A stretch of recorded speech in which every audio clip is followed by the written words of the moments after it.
Medina case and some research that I've done since then.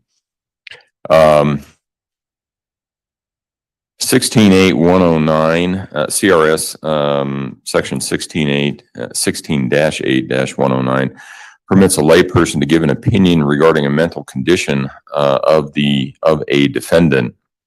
Mr. Tellini has cited People versus Medina, 521 Pacific 2nd, 1247, Colorado, 1974, for the proposition that the individuals which the district attorney's office sometimes requests be permitted to give an opinion regarding sanity. You can go ahead and have a seat if you want. I'll give you a chance to talk. But the defense has objected on the grounds of Medina.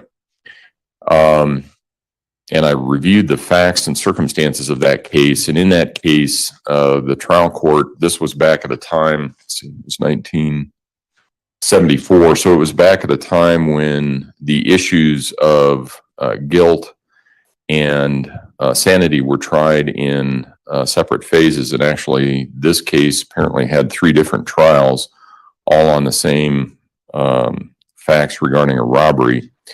And in that case, the trial court allowed a sheriff to testify that he thought the defendant was presently sane, and I note that word presently sane, based on a contact that the sheriff had with the defendant while transporting the defendant from Dallas, Texas, back to Fort Collins.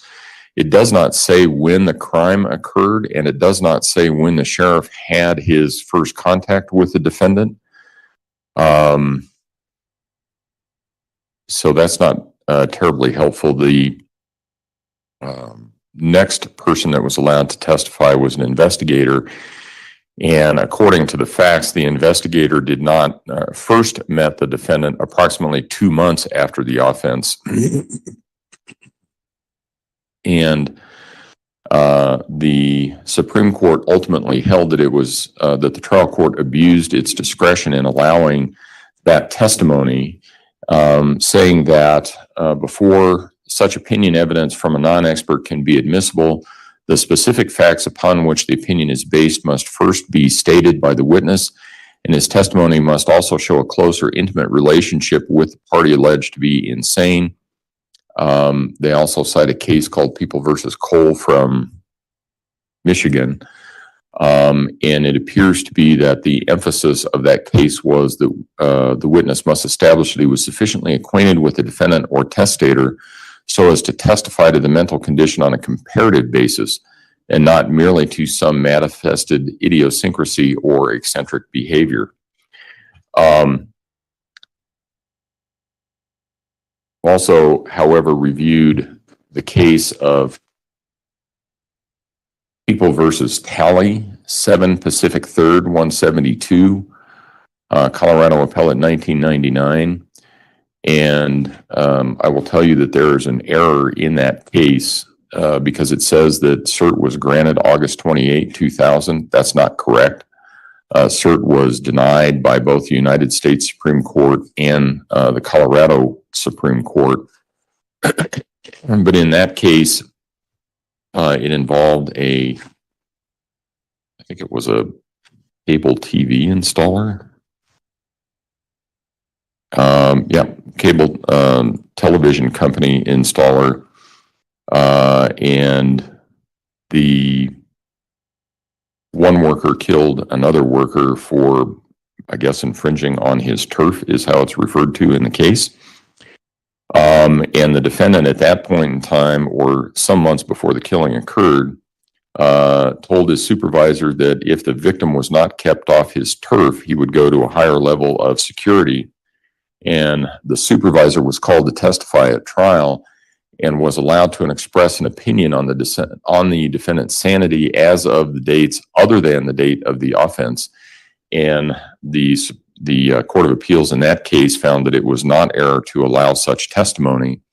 Also noted People versus Gallimanis, Galimanis, 944 Pacific 2nd, 626, Colorado Appellate 1997, holding that it is property inquiring into the mental condition of the defendant both before and after the commission of the act. And in this case, it said the defendant's supervisor expressed his opinion that the defendant was sane as of 9 days after the killing. Even if his testimony as defendant contends also expressed an opinion that the defendant was sane at an earlier date, that opinion referred to defendant's sanity only 3 months before the killing. So as I see this, I think that the foundation that needs to be laid for an opinion to be provided is what were the circumstances of the contact between the witness that is testifying, the circumstances under which the witness had contact with the defendant, how the defendant was acting, those sorts of things. I also note that in this case,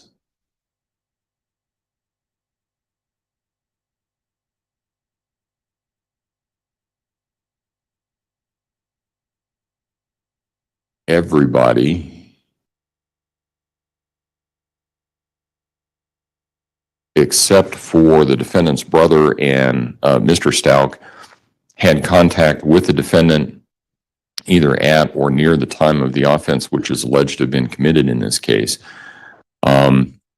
So it seems to me that a person can give testimony regarding whether or not, based on their contacts with them, whether they thought the defendant was sane at the time.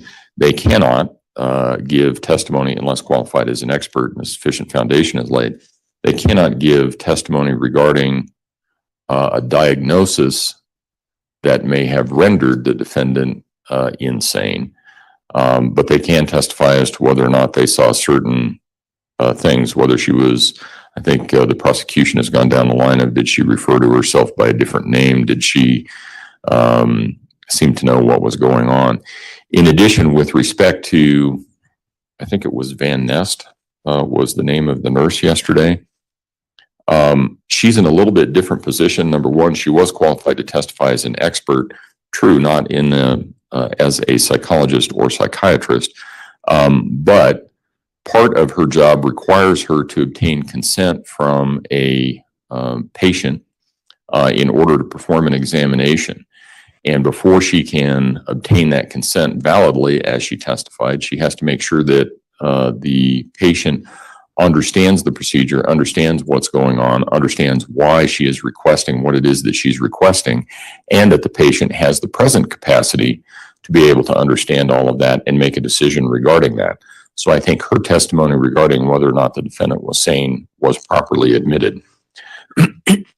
So with that, Mr. Tellini, did you want to make further record, sir? Just briefly, Go ahead. in regards to the sane nurse, I think it's different her testifying whether or not she was mentally signed the releases and so forth. I think she has a training on that, and my source of my objection from her to her that she's sane.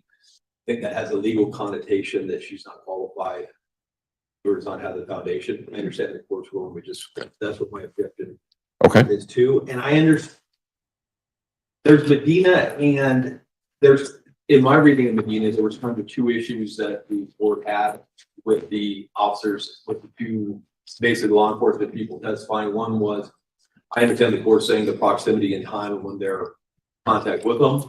It also seemed that they were stressing that the contact was of somewhat of a limited duration. In it, I think one of them only had like an hour-long interview with them. Tally, and I understand Tally, it's unclear from the case how much contact the supervisor had with the defendant, whether this was, we've been supervising for years, or been supervising for, a month. And so we don't necessarily have this that we had to focus on the time. It's depending on how this case goes out, we'll have some direction from the Supreme Court on how to interpret Medina, even though it's a 50-year-old case. It doesn't seem that there's a lot of cases subsequent to it explaining what the actual foundation is. And so I think I made, the record pretty clear. And again, I don't want, I'm not going to make a long record, in the. That's fair. For the district attorney, when they're asking that question, I'm injecting you. I'm going to have that foundation, and I think that would make sufficient difference, so they understand what the focusing at. All right. Prosecution, do you have any other record to add? Yes, briefly. Good morning, Your Honor. It's the people's position that we agree with the court on the analysis of the cases that you cited. However, the jury is also going to be instructed on what insanity is. They're also going to be instructed, at least in the packet that we provided, that a layperson can weigh an opinion about insanity. At the end of the day, all of this goes to the weight of the testimony, because they also going to be getting instruction on the credibility of all witnesses. And they can base the amount of time that the witnesses have spent with the defendant and weigh their credibility on that. So the instructions of law will cure any concerns that defense has. Okay. All right. And that was a long way to start the morning. Sorry about that. Anything we need to bring up outside the presence of the jury at this point in time? No, Your Honor. Yes. Okay. Let's go ahead and bring the jury in.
Are you going to start with the video? No, I'll start with some testimony first, obviously. Yeah. And there's actually will be 4 videos during her testimony. The long one will be her interview that she conducted on January 29th, I think it is. It's about a little over 4 hours. We'll also need to find a breaking point this morning. Yep. Okay. All rise for the jury, please.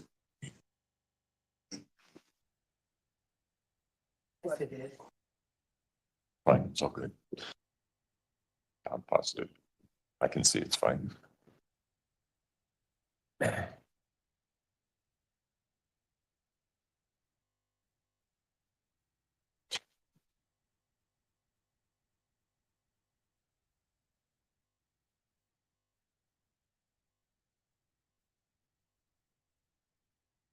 Thank you. May all be seated.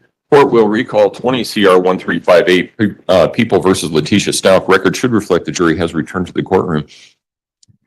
Good morning, ladies and gentlemen. Good morning. Has anything occurred since we were last together that causes any of you to believe you could not continue to serve as a fair and impartial juror in this case? If so, please raise your hand. No response. All right. Yesterday, when we took our break, we were still in the midst of the prosecution's case in chief. That's where we will resume today.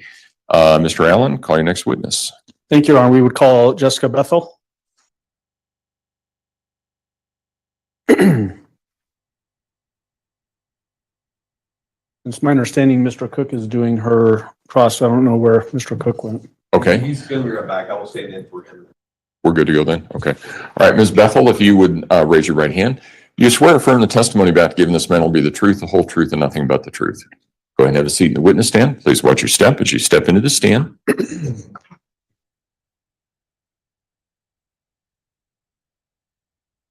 May I proceed, Your Honor? You may. Go ahead. Good morning, ma'am. Will you please introduce yourself to our jury and then spell your first and last name for the record? Good morning. My name is Jessica Bethel, Jessica Bethel. Ms. Bethel, what do you do currently for work? I'm currently a stay-at-home mom. Okay. Did you at one point work for the El Paso County Sheriff's Office? I did.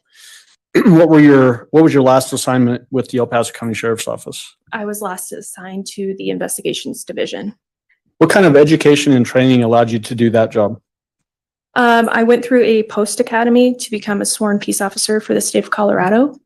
And from there, I received on the job training and advanced my career into the investigations division. Are you still a post-certified peace officer in the state of Colorado? Yes, I am. How long were you in law enforcement previously? Total, including my time served as a civilian, would be 14 years.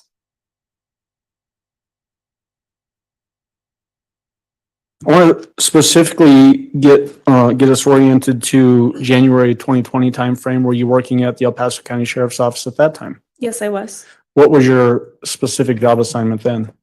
I was assigned to the majors investigation team, which consisted of detectives that investigated homicides and robberies, assaults against people. How many different homicide cases did you get involved with investigating, if you have a round figure? Oh, boy. I would say more than 100. At some point, did you become involved in the Gannon Stauch disappearance case? Yes, I did. What was your role in that case? I was assigned as the lead detective. What does a lead detective do? The lead detective coordinates the investigation mainly on a typical case and receives the leads and the information that's being collected by the other detectives. And then from there, analyzes that information and disseminates further leads, eventually leading up to either an arrest of the person or, looking at potentially a different suspect. You said in the typical case, was there something about this particular case that made it different from those, what you would classify as a typical homicide investigation? Yes. What was different about it just from the initial standpoint? Initially, this case was receiving a lot of attention in social media, and the case quickly grew to a multi-agency case. Do you remember off the top of your head how many different agencies got involved with this investigation? I would say close to 10, if not more. Did that include both state Colorado agencies like the El Paso County Sheriff's Office and other agencies, also federal agencies? Yes. Did it also include agencies in other states? Yes, it did. Would that include South Carolina and Florida? Yes. Because of the scope of this investigation, did that change the role of a lead investigator from the sheriff's office to some degree? It did, yes. In what way did that happen? Because there was so much information coming in, I assumed more of an investigative role as opposed to sitting back and collecting all of the leads at once. Would you classify the investigation as almost an all hands on deck effort? Absolutely. Speaking about just generally how the course of an investigation might go in a typical case, what are things that can influence the direction a case will develop into? Things that can influence it, I would say whether or not we have witnesses available, whether or not there's video, whether or not the suspect is willing to do an interview with us, and those types of things can influence it. What about the potential absence or existence of physical evidence? Absolutely, that can influence it as well heavily.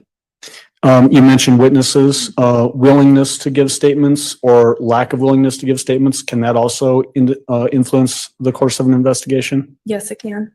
What about misleading statements from witnesses? Can that have an influence on an investigation? Yes, it can.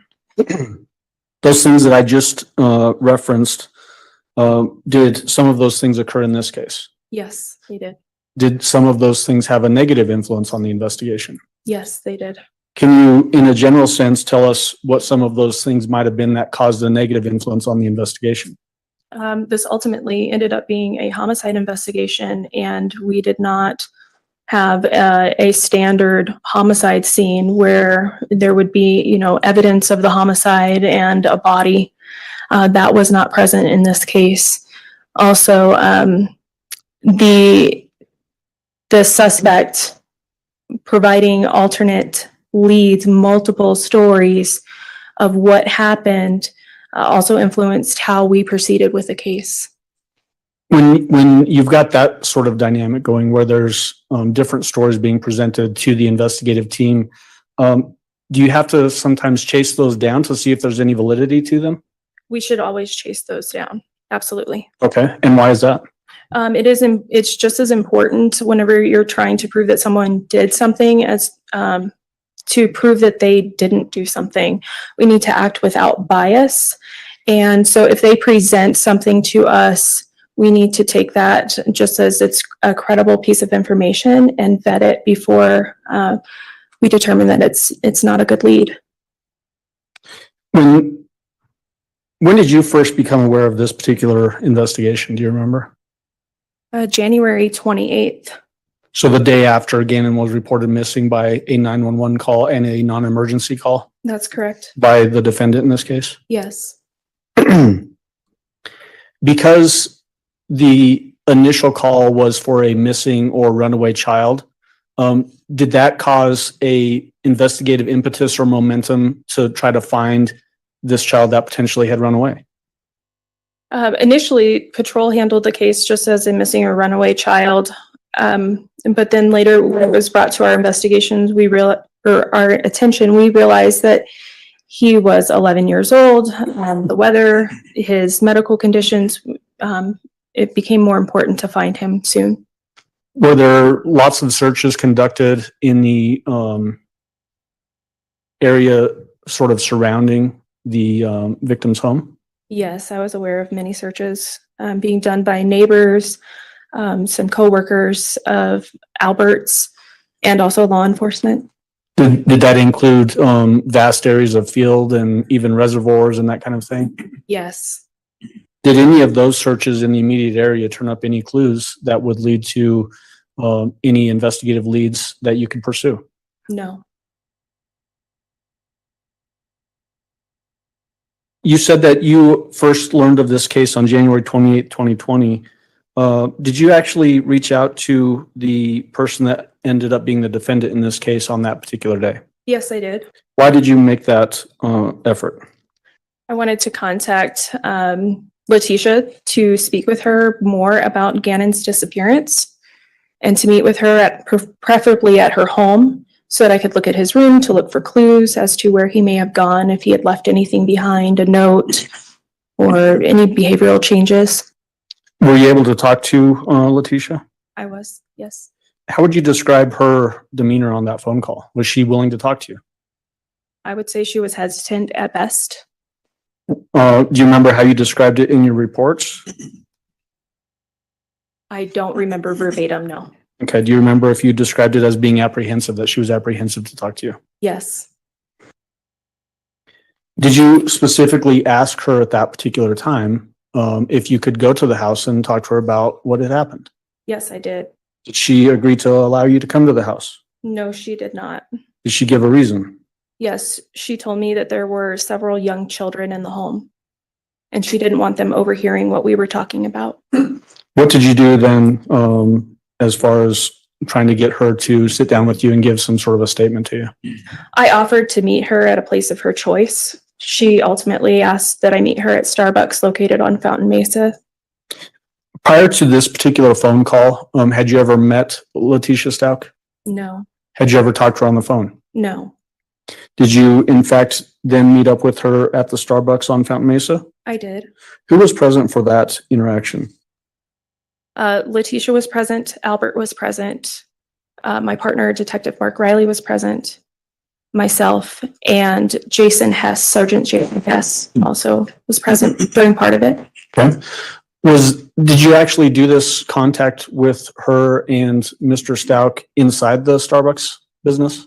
Yes, So was there a recording made of this particular interaction? yes, there was. Can you hear sort of the normal chatter that you would hear in a Starbucks on the recording of this? Yes, you can. Can we approach with People's Exhibit 335? You may.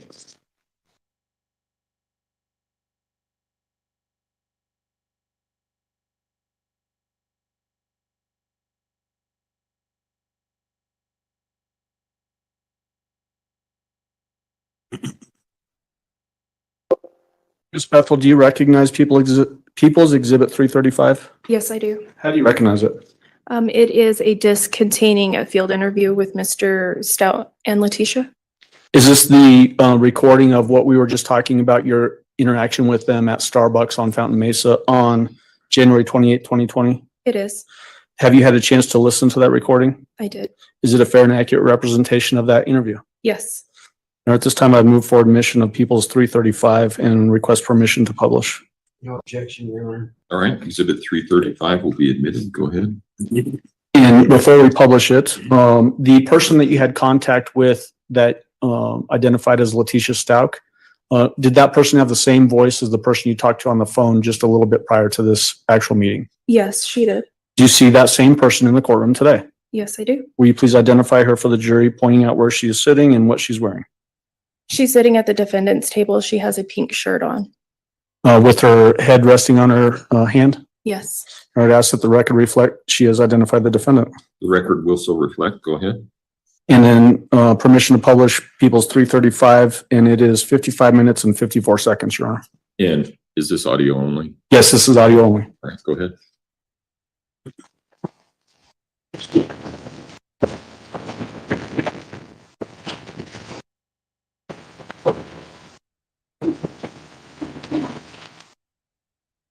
I wasn't sure about what you were gonna be in. Yeah.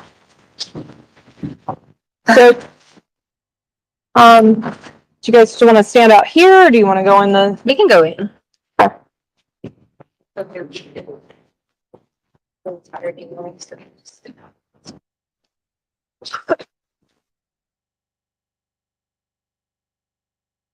I'm Detective Bethel, by the way. Okay. This is my partner, Detective Riley. Sorry, I'm just a little, I haven't said that. Yes.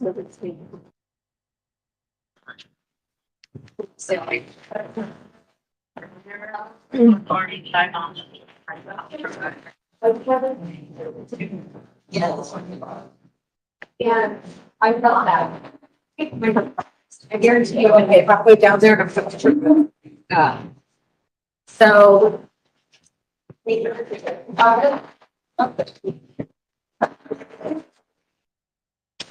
So we were just notified about what's going on again, and so I just want to start from the beginning, to make sure that I have accurate information. So your name, ma'am? It's Tecia. And same last name, Stauch. AUCH. Your date of birth? 8483. Give me the address, because I don't think that street name's right. It's just Mandan, MANDAN. How long have you guys lived there? A little over a year. And your name, sir? First name's Eugene. Last name. Your date of birth? 9/20/82. All right. Where do you work, ma'am? The beginning. Which school? I don't know. I don't like if I think it's for the other college.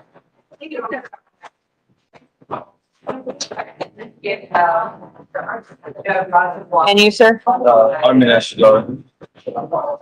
Full time.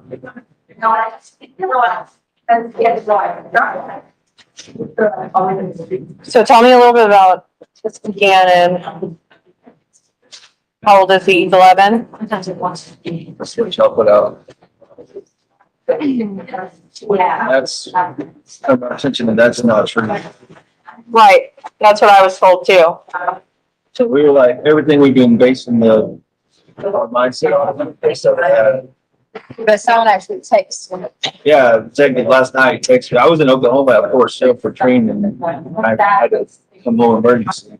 But like he texted me last night. He's like, yeah, we saw him on the camera, came in, did not look distressed. Bought some chips, left on foot. I mean, I can show you the text if you can see it. But Sure. When did you go to Fort Sill? when? Yeah, I left Sunday. I've been there one day. What's school does Gannon attend? Grand Mountain. Grand Mountain? Yeah, it's in our neighborhood. I was gonna say, I think that's a new one that opened up down there. Tell me about his friends. Most of his friends are right there, like right around our house. Like he has boys that live right at the end of the street. He plays with them most of the time. Braden is his name. What's Braden's last name? I mean, I got all his parents' phone numbers and we talk to him all the time. But If I could get their number too. yeah, So if Braden, I don't. Braden, what? So it's they're like two families that live in the same house, but they're like related. So Well, Connor, I know, but Connor is the Webster. there's a Connor, but he goes to Letecia initially, like because they rezoned him because of the new school or whatever. So he went there last year. Connor's mom has been with us the past day or two. She works at Yeah, she works at Webster. So this is one of them. That's, Ian, so like I said, I think it's two brothers and their families live in the same house. And they got like 3 or 4 kids. But that's associated to Braden. I think that's Braden's uncle. I got Braden's mom in there too. But you can get to him through this guy. This is him. So. When was the last time that Gannon went to school? It's been last week. Right? yeah, so Gannon went to school on Friday. Friday, yeah. When does he return home from school? I'm like 3:15-ish. Yeah, 3:05 to 3:15, Yeah. they changed the new time of the school. Like, it used to be like 3:30 to 3:45. Because of like snow days.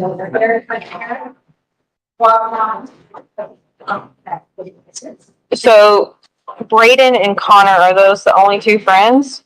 I mean, I don't even know the parents. I'm looking. He wants to meet them all on top of them, so he has all their numbers. I don't even, like, I know them from coming to our house. Like, I don't have a flock down. There's one more. This so Lily is my daughter's friend, but she has a brother that's Gannon's age as well, and they kind of live like right behind us. What is the brother's name? Reese. Reese. I do know that because I hear playing with Sale all the time. So they live on the next street over, and sometimes they'll ride their bikes over there, but they mainly play with these boys, these Braden. And then right next door to them is a group of girls that my daughter plays with. I just know their mom. Canberra is the mom, and that's her number right there. 801. Oh, yeah. CAMBRA, I think. So that's a mom of, My daughter's friends. So it's like 3 girls. But one of them is the age of Gannon. Yeah, I mean, they're all, these kids are like, they range from like first grade to like they're 6. so these are neighbors. Yeah, basically they live 2 or 3 houses down, but they live next door to one another. Okay. And that's about it. That's all they really play with. Now he's got some other friends at school, but he never really goes to their house and stuff like that. The point of concern was this right here. This is where the concern started. I'll show you the text message he sent me. Okay, so this was, he stayed at home yesterday because his stomach was hurting. So we got hiking on Sunday. Okay, so yeah, I would tell that part. Yeah, sure. She's about the stump. And we went to Garden of Gods and we get probably about, I don't know, a few miles out, a few feet in. He's like, oh, my stomach hurts. I'm like, it's probably because you haven't been, like exercising all that. He's had this problem for a while because he gets like really bad constipation. And so his stomach was hurting all through the night. And you were either on the plane, yeah, so that was something, on the way we up. were like texting back and forth. And I was like, should I just stay at home? Because I didn't, there was it is something that I was fun a little bit. And so I was like, I didn't want to go to school like that and scared to go to come like multiple under there. Okay. So that, And he gets really down and embarrassed about so that too. yeah, so he gets embarrassed. He's very like emotional about that type of thing because he's sad about it. So he stayed at home. Well, we went about and got good dogs, some new outfits. We got 2 new puppies. So we went got a dog outfits at the Petco. I think it's on Coles, Nevada exit maybe. I don't know the numbers, but I know it's Nevada and the Coles right there. And so we went to Nevada and the Coles. he sat in the car because he wasn't feeling well, but I wanted to make sure he was gonna eat and I gave him some Pedialyte and stuff like that.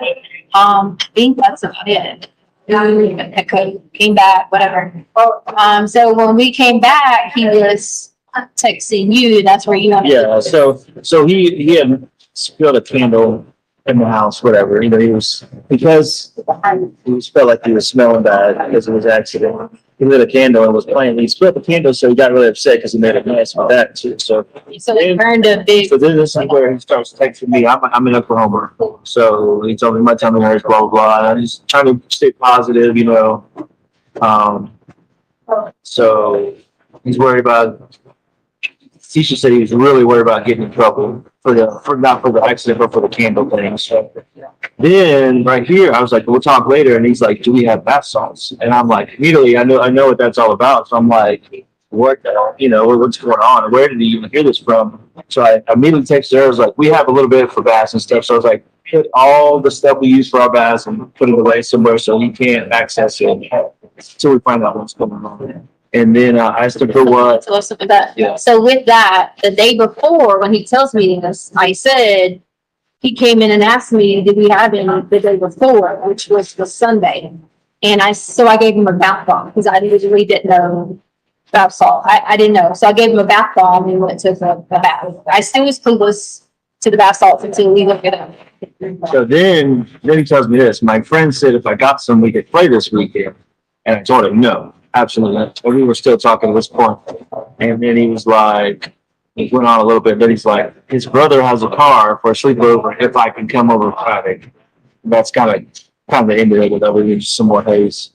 So that's where we get the idea that he may have left.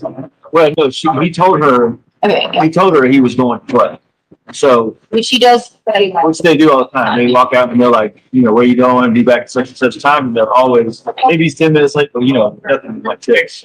So I don't even know who this friend is. That's the biggest concern on the surface. That's why I said I always like to walk over there and meet, hey, this is blah, blah, blah. We don't know anyone with a car. Yeah.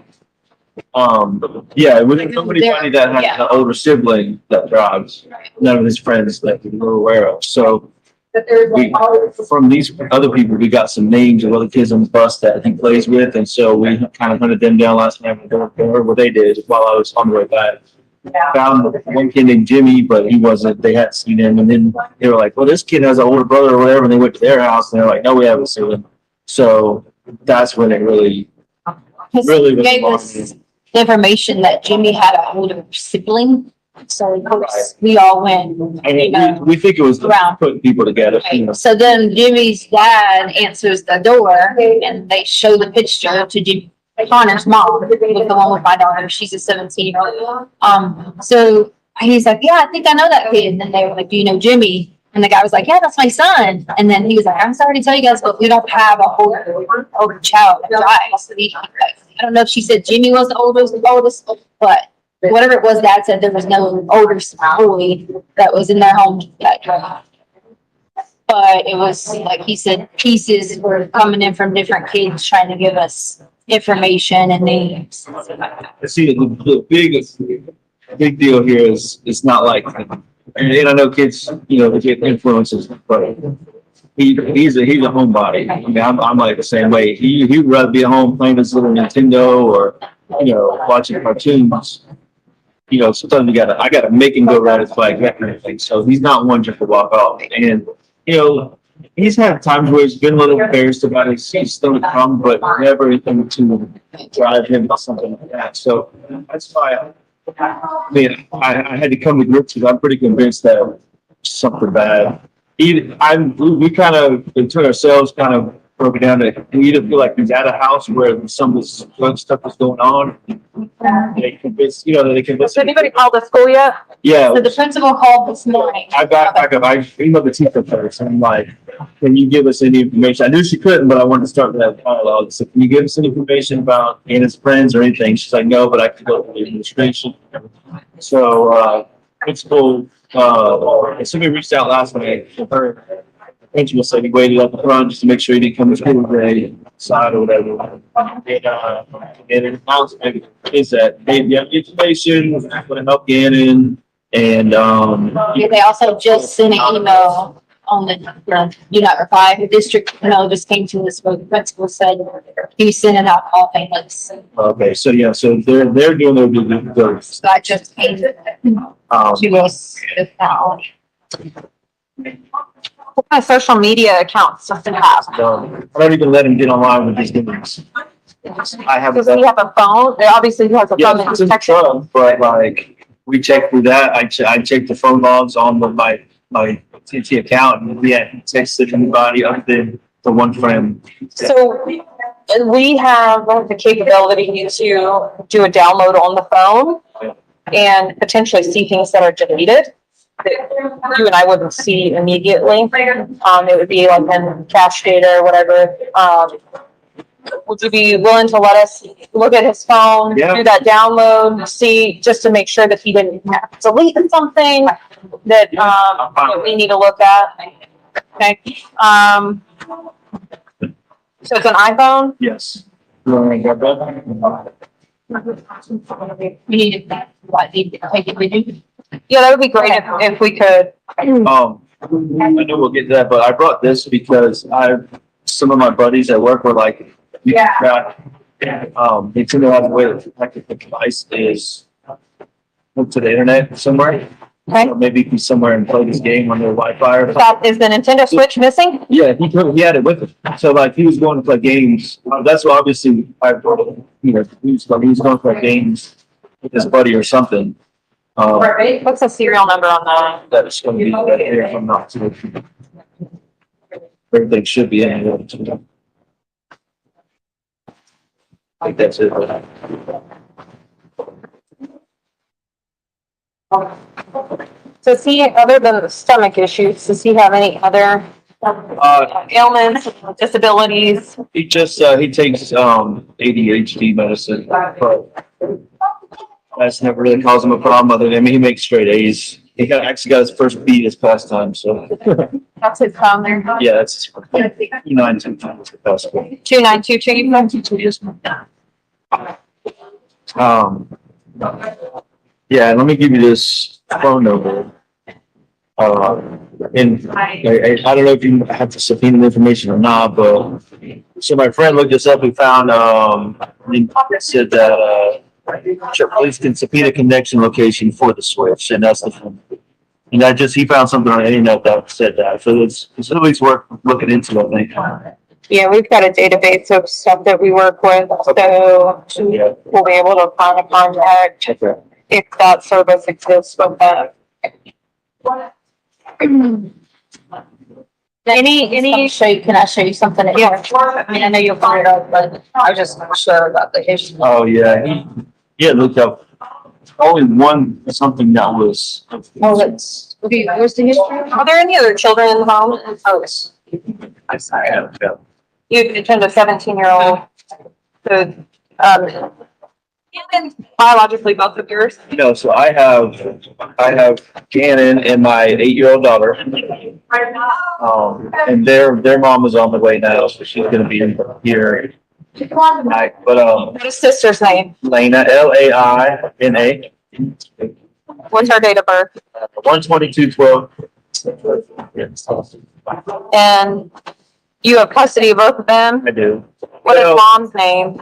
technically shared, but they live with me and go to our seniors in summer. So we call it shared, but I really have this. Mom's name is Landon, Landens.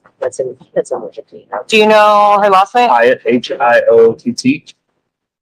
Date of birth? 411? 41185. And we have one other child in the home as well, her biological daughter. Okay, what is mom's phone number? Phone number? Yep. And you said it's your biological daughter? Harley. HUNT, no, Harley. Oh, Harley. Yes, sir. What's Harley's date of birth? 5102.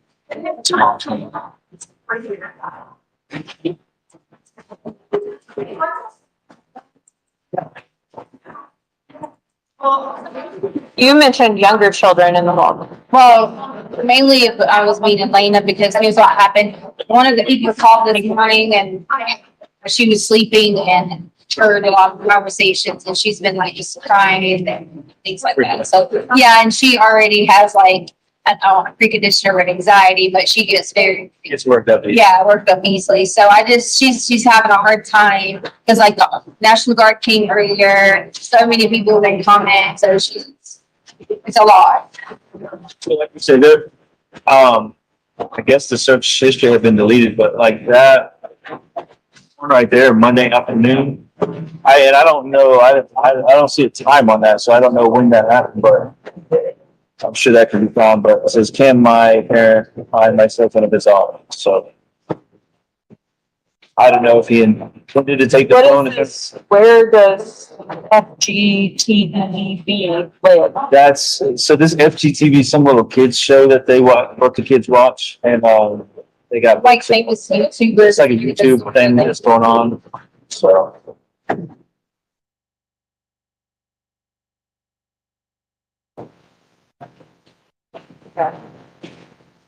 But he left the phone. Is he talking to any girls?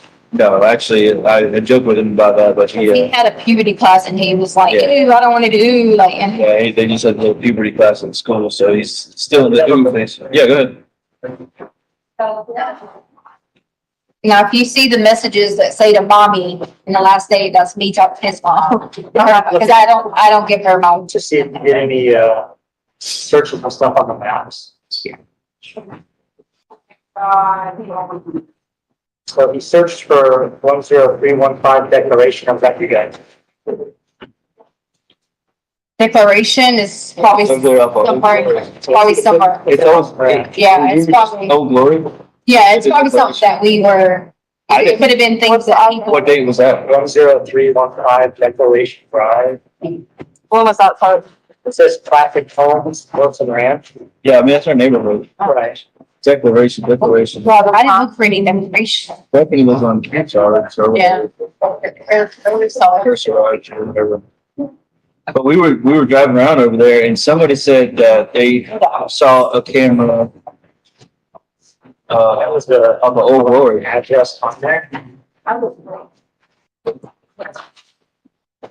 Wow, I didn't think about looking at that. But this, how does it make any sense? Cause he went the other direction. Three, I feel like that's someone's address. Yeah. Some of the people. Is it recently? Because like, So this is how it was, so when I pulled up his map. I don't have his cell You know, phone. where, when I just that address. So when I click on it, I don't. if you just put Orson Ranch, so is that the random address for that office? Different address declaration. Sometime. Bring up this now to see, look for hours. I'll send the car down to that. We'll figure out what that is. It's good, I know it's right there, goes off to the south. The friend right by their house. But it's kind of farther towards the school than our house, toward that backside. Yeah. We're up right at the front. That first section. What model iPhone is that? That's like a 6. Yeah. Search. That comes up with Zillow. They're over here. So this here is, it's a computer for the but we're gonna use cell phone. So basically, what the cell phone waivers would say, is that we're gonna dump this phone with your permission. You have the constitutional right not to have it searched without having a warrant. I think that at this point, I would be good, started. Yes. That everything that's on that, to include all deleted items, everything, it just makes a copy of everything. And then we'll get it back to you and we'll analyze the copy that we take from it. Again, it's, you're providing consent. I can't force you into doing it. And I would have to obtain a search warrant, if you didn't consent. 28. I believe so, yep. 28. So we'll keep the phone and start searching through that. Where might he go other than, does he have any other relatives in the area? No, No relatives in the area. it's just us and those few friends. Yeah, I don't know. I don't recognize it. We're listening to the car over there. Okay. Figure out why it's in the car. Did you ask about the bath salt traffic address? Yeah, so we don't know just the friend. We don't know who the friend is. I can show you all it said. In that text. He said to me was bath salts. Like, do we have any?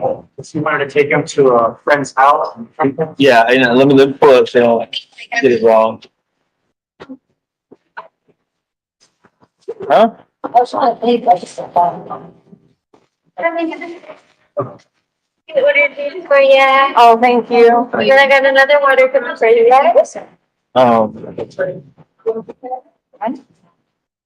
Thank you so much. I think this is. So you can just read through it. It starts, I was in Oklahoma, it starts right there, so you can just scroll down. So you get this details we did with him. He's been having some stomach problems, so that's when he talks about his tummy. He had a little accident, dropped a candle, so he was upset about that. But then you can read what's part about the bath salts. And in context with that, at the same time, as soon as you said bath salts, I got on the phone with her and was like, hey, yeah, because we do have someone to take more legit take baths with and stuff. Yeah. That's like, get it all, hide it, put it away, And I told him that figure out what's going on. you did ask me the day before, Yeah. and I gave him, because I didn't. So like, see, it's very vague. There's no like friend's name or where they live or anything. Because the intent was to have that conversation face to face or whatever.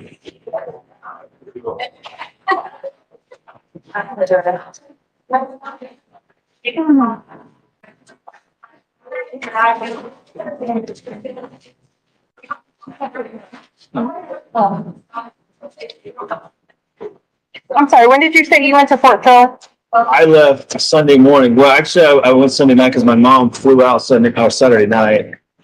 My flight was Sunday morning, and then of course, got there Sunday. That one day at class, and then this all happened Monday night.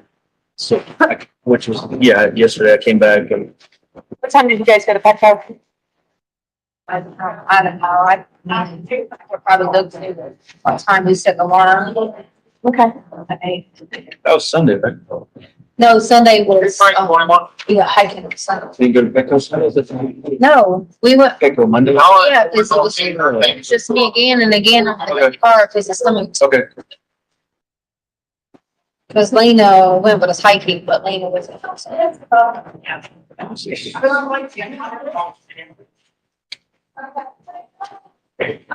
What's that date? So. Tell you what. Yesterday was 27.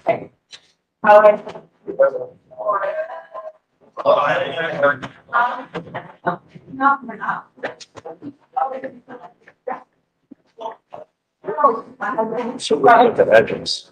You said you're sending a car to the house? The only thing I can think of though, if that was the person that we took the jingle basket to, How would you use this phone? Anna was with me. So if it ends up being the person with like the neighborhoods do the jingle basket, that's the only thing, because it was somebody in North Ranch. So you go like new people, but that would have been December. So I don't know what they got. I don't know if that's their address. I'm just saying that. Any clothes missing? I mean, like I said, like literally from what she explained, everything was consistent with, I'm going to play with my friends. So it was like, whatever clothes he had on, we make him put his play shoes on. We got nice shoes and play shoes. He had his play shoes on. So, I mean, it was pretty obvious that his intent was like, I'm not leaving, but I'm going to play. And I'm, doing everything I'm supposed to do. And she let him take his switch. I mean, don't really ever do that, so. It's in. When was the last time he talked to his mom, his biological mother? For Sunday? He talks to her, right? They talk almost, I'd say 5 times a week. I know he talked to her Friday and Saturday because my mom was here and, he was on the phone first. So. Sorry, there's just a lot of 27 numbers. Bio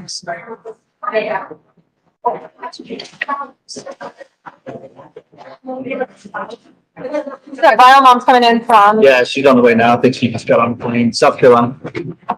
Yeah, that's where we're all originally from, South Carolina, but I'm right here for the military. So, I mean, not to add any confusion to it, but like the mom's married to a guy that's got a lot of trouble with the law. That was one of my first instincts when it was like when the come and go thing came up, and they said that he walked in all nonchalant, like everything was normal. It was like the dude was here or something, because he's got a lot of trouble like that in his background. So I was like, it came to my mind. Put it down, but I mean, I don't know if it's anything legit. Does she have your address? Yeah, she does. I know it says I disarmed the panel at Monday, January 27th at 2:29. So that's when we would have, and I set the back door to close. Because I would have like let the dogs out back then. So that's when That's when you got home? came home. I'm still scrolling up. I just didn't want to have to go to the back. And then, let's see, it says basement motion. I might have didn't set, I had to set the alarm. It's not showing when I set the alarm, but it says, living room and basement motion at 10:10 a.m. Oh, here it is. Armed by master right here. So Monday, January 27th, I armed the alarm at 10:05 a.m. 10:05, you guys went? That's what time I armed it, so I'm assuming, yeah, because we had motion that morning because we were there, Which alarm do you use? ADT. What did you participate in bingo? But they do these little basket things where like they would like a group on Facebook or wherever, with like 17 women and 10 families, just set a dollar amount. It's like, okay, you bring a basket of stuff to their house. Okay. So it's like a Secret Santa, I don't know, something like that, but for the neighborhood. I could even look on the lady who sends it. You want to see if that's the address she sent? It doesn't matter, we're gonna send it to her Okay. anyway. Okay. So we'll make contact, Okay, verify. okay.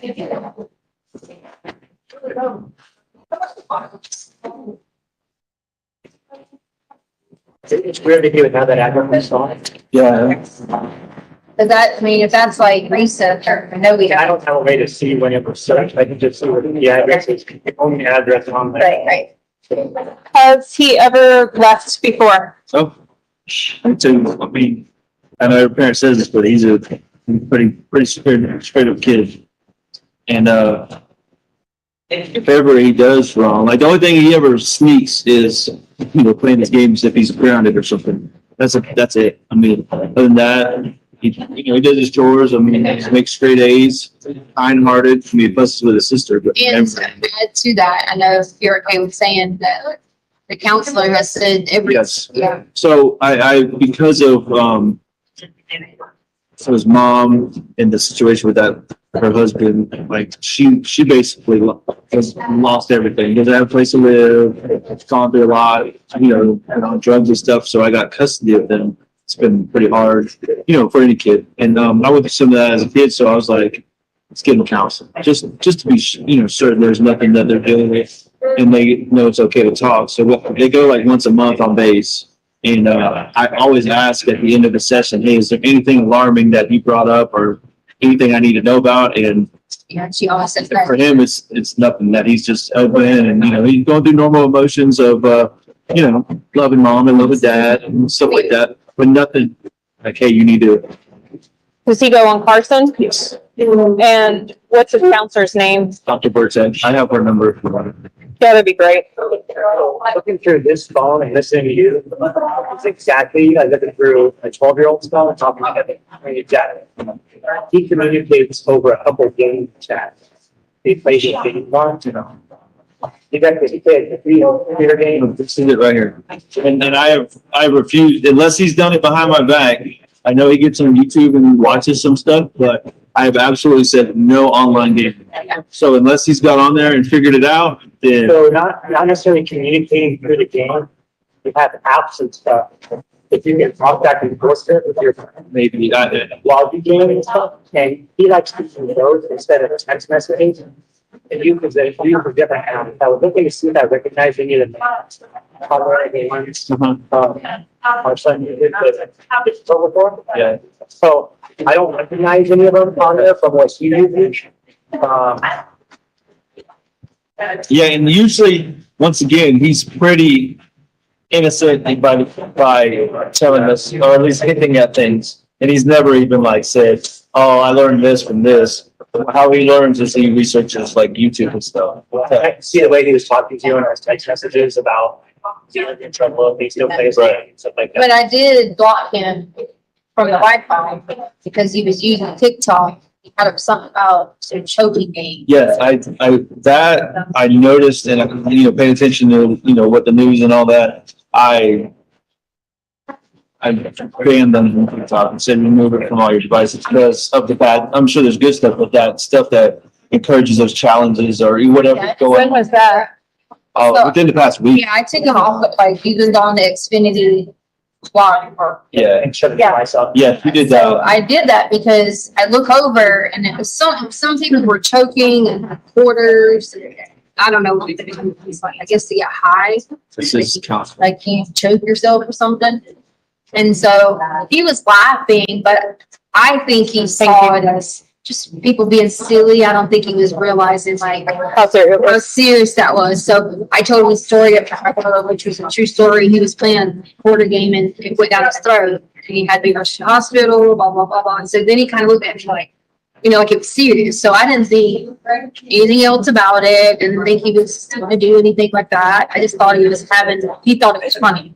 To see the kid is so like tenderhearted, like I know the kids are obviously influenced, we know that, but he would never like smoking or anything like that because his mom's got into that stuff since we split up, and stepdad as well, and his grandma, his mom's mom smokes real bad, and so he knows that causes bad stuff. But then the thing was in his book bag.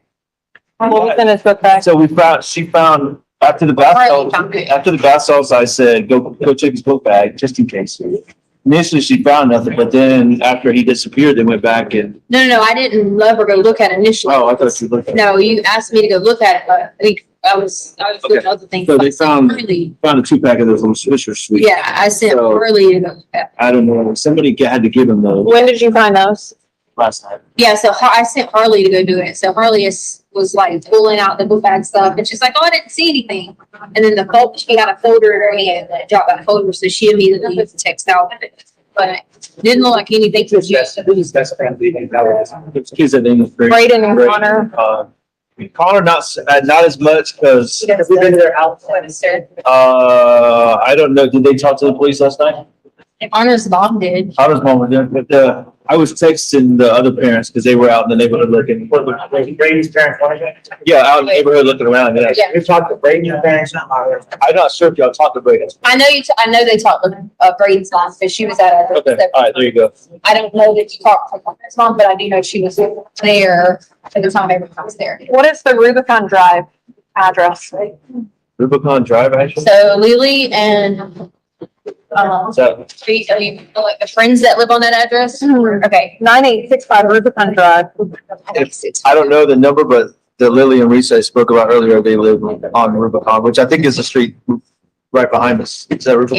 Yeah, Rubicon's behind us, but I don't know anybody. I thought Gap Home was behind us. Okay, hold on, let me look at it. What is it again? 9865 Rubicon Drive. No, what is this? Something. That was the usual hangout, yeah. Oh, okay. Who gave you this? It was listed in the report. You guys gave it through. Yeah, I didn't give anybody no. So there was information that he wanted to go to a party with the bath salts. That was just slipped over. Is that right?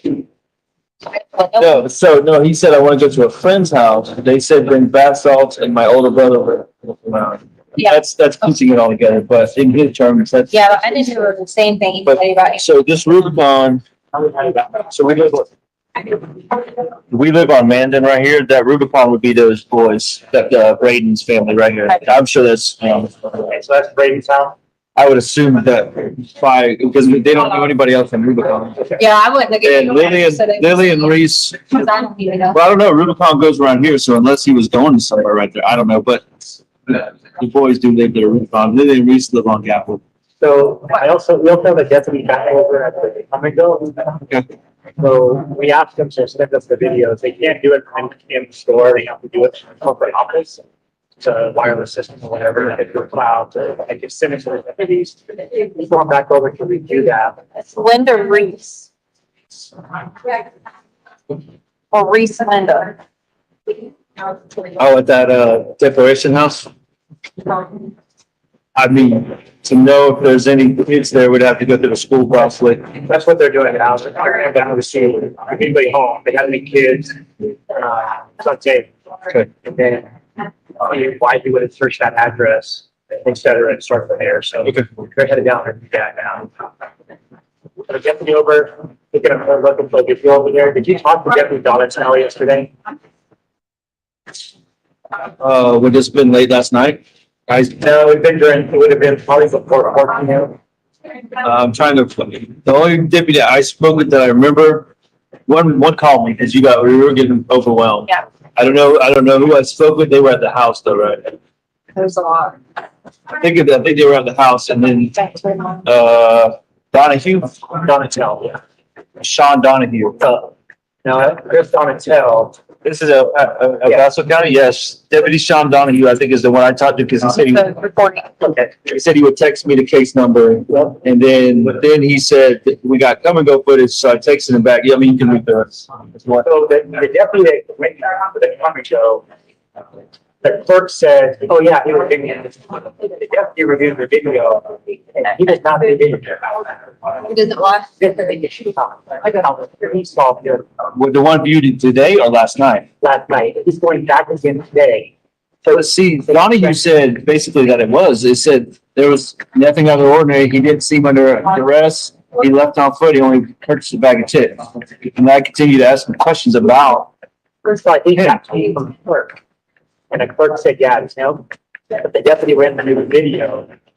The kid is back in the video buying the chips. Yeah. He doesn't think it's your son. Okay. But he's over there back now. And we can go there and look at it, but we can't get a copy of it. Yeah. It doesn't have to have the hero. I mean, I was over there when, I don't know who was over there at like 11:30. There was another deputy over there around. That would not have been the guys over there on my road.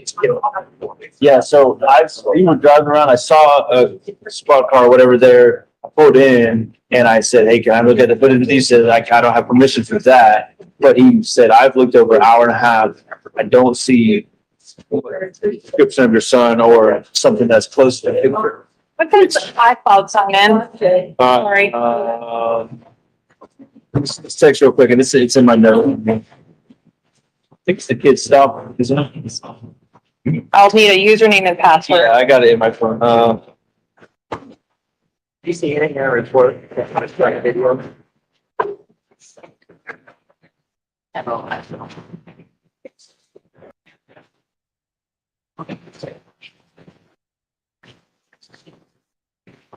I saw a screenshot on the phone of a kid on a sidewalk or something like that.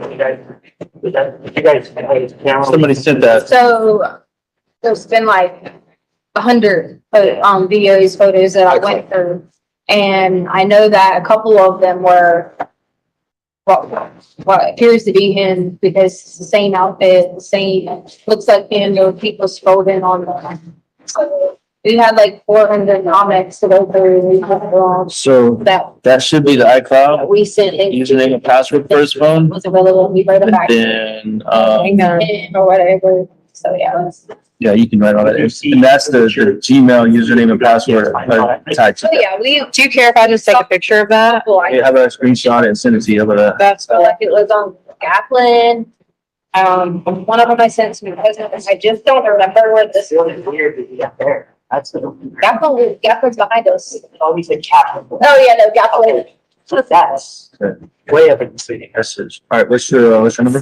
719 Okay. 208 1406.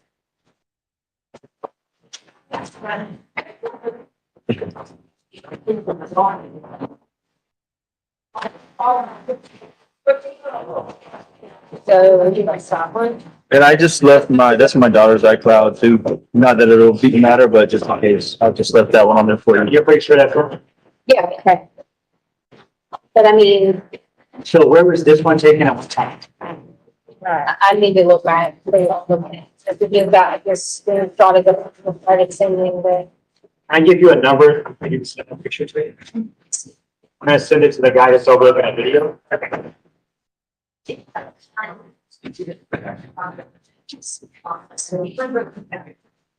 719. so. No. Within 5657.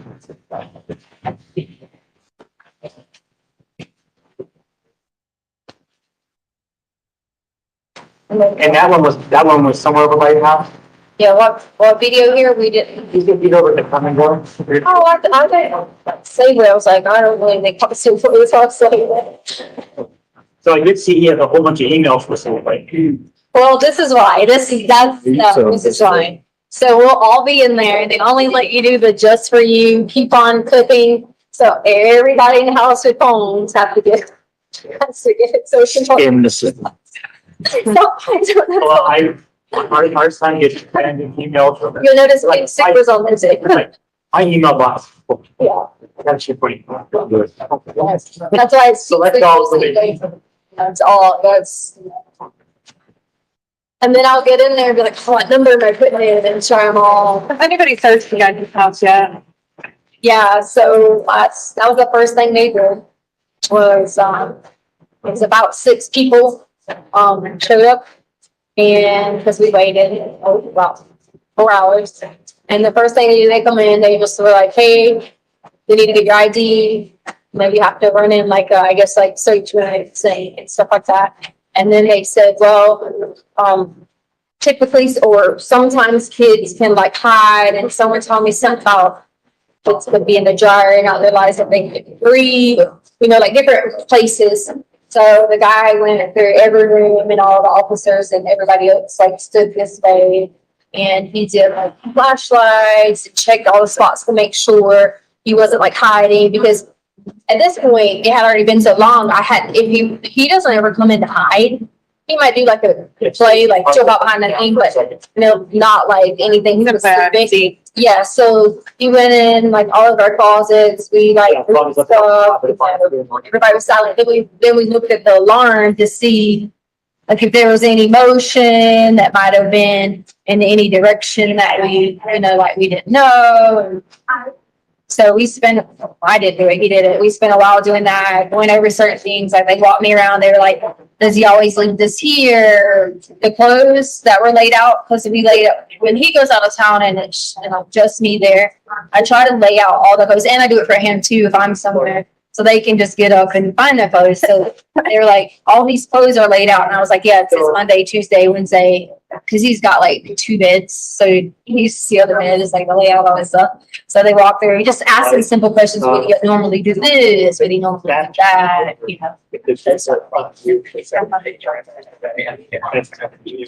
Working on the Nintendo right now.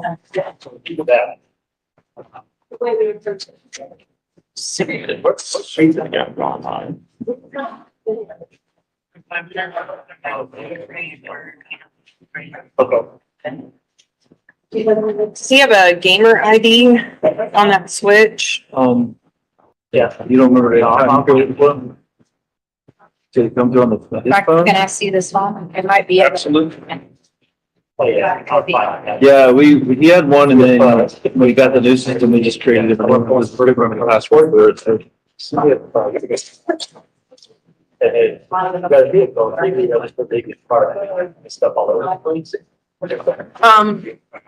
When he goes to play, I know you had said that you have to like basically kick him out the door to go ride his bike in that, but when he does play outside, where does he go? Goes to Braden's house. Well, you don't have to kick him outside if he's not on his medicine. If he's not on his medicine, he's hyper, he'll go to. But if he's on his medicine, it's more like, if, till it wears off, it's 5 minutes for ADHD. So until it wears off, it might be a, you know, like, I don't want to play, like, it's zombie mode at first. So when it wears off, like if it's the weekend and we give it to him because we have to go to church, he would not go outside on a Sunday because it's still in the system at church. But he didn't take it because he didn't take it Saturday. He didn't take it because we went hiking, because we did a 6-mile hike. He didn't take it Sunday. I'm sorry, that was Sunday. He didn't take it Saturday, he didn't take it Sunday, and he didn't take it Monday, which caused the stomach problems. So he was off his medicine. Did that time go a lot? No? I don't even think he ever done it. It said that the manager of the store says it knows the kid. He comes in living with the staff.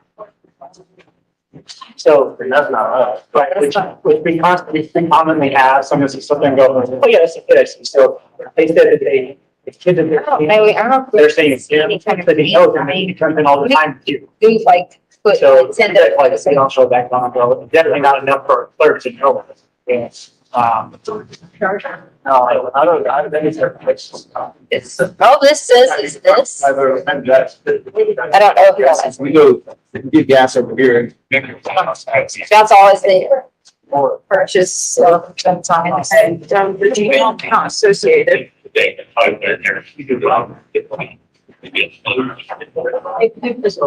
I think. Should be the. I don't think he was last week.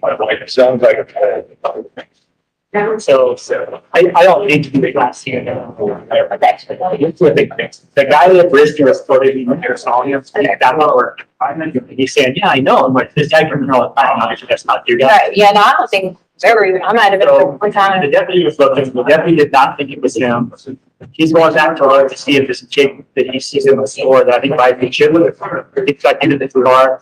I don't think that's gonna be. I don't think he made it up. It could be wrong, but it does not look like that's me based on this. Did you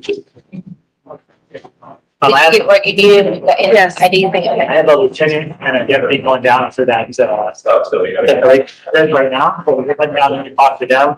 Talked to a couple of deputies, so we're on foot this morning, Okay. checking the golf course. Yeah, because we saw him put the light on and we thought like there was people out there, but they were doing like another call, so he like kind of chased them down. No, it was actually pretty cool. Oh. They didn't know what they were gonna find and whatnot. Yeah. They didn't want to give people all around up.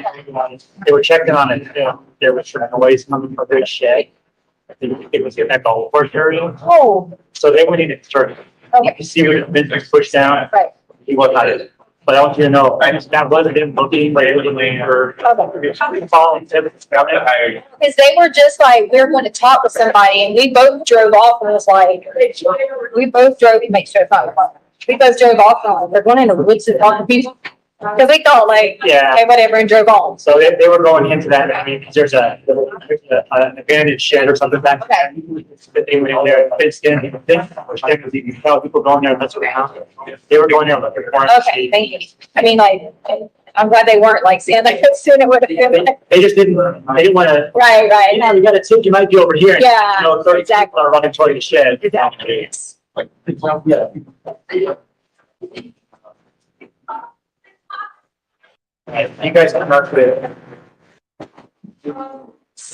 I would like to talk to, I'm just gonna talk to your students out there, you know what I mean? Yep. They might go on this party is supposed to be, What color is Braden's house? I don't want to talk to their parents, I want to talk. I don't handle anything. I don't even know. I think it's like 10. I don't even, I've never even spoken to their parents. So now, Would your husband know? yeah, I think it's like 10.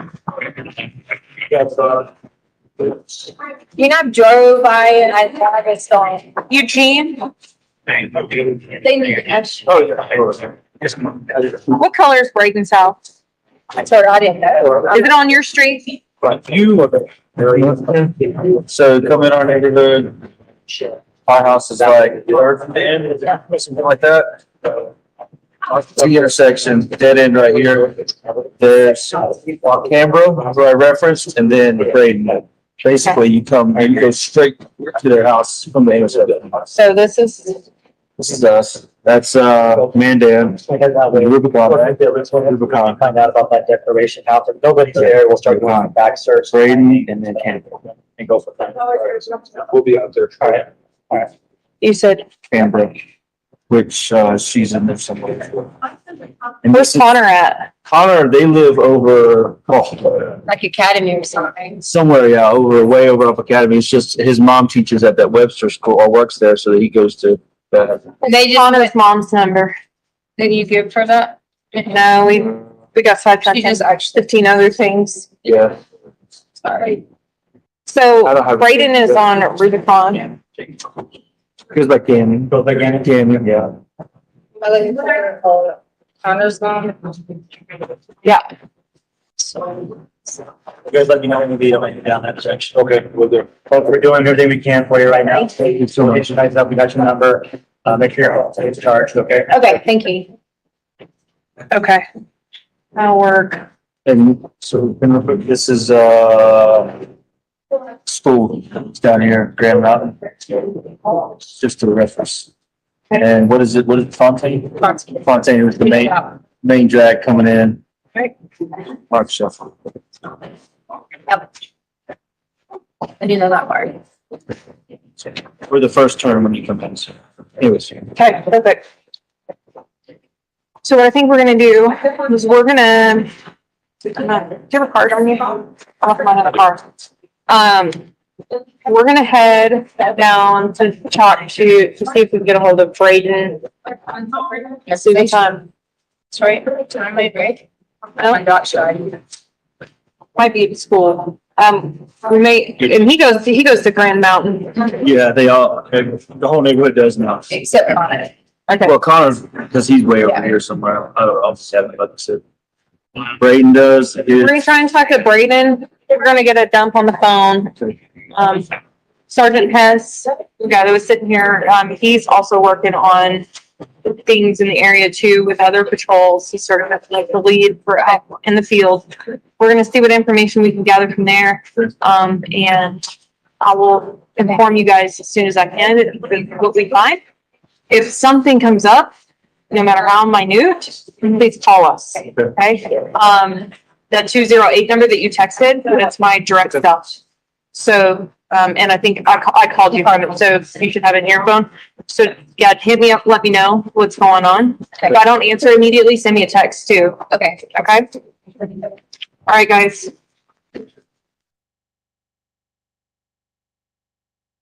That's a good place for a break. Ladies and gentlemen, we will take our morning break. If I can have everyone back in the jury room at say 10:40, we should be able to start on time at that point. All rise for the jury, please.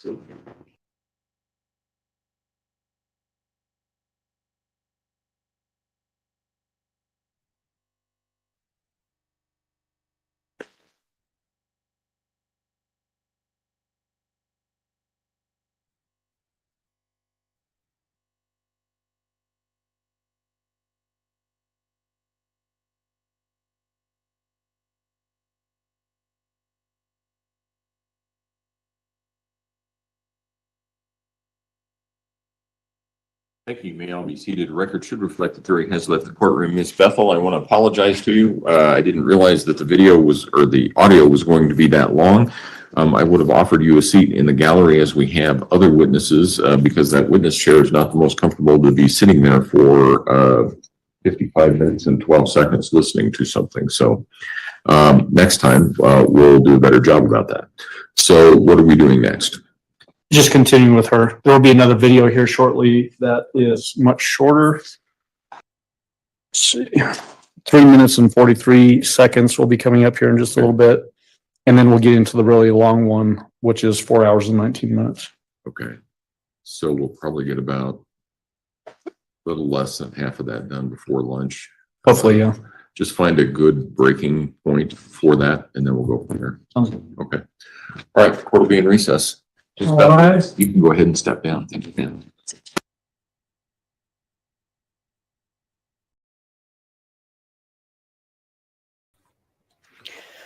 Woo-hoo! She knows how to spin a tale. That is for sure. Marlena says, how can she lie so nonchalantly like she does? She does. That's her MO. If you've ever known anybody like Letecia, then you know how all of this is taking place. I hope you've never known anyone like Letecia. I hope you never have. But they will lie, and there's constant chaos around these people. And even when everything is silky smooth, they'll find something to have a problem with. They have a really strange hunger for admiration.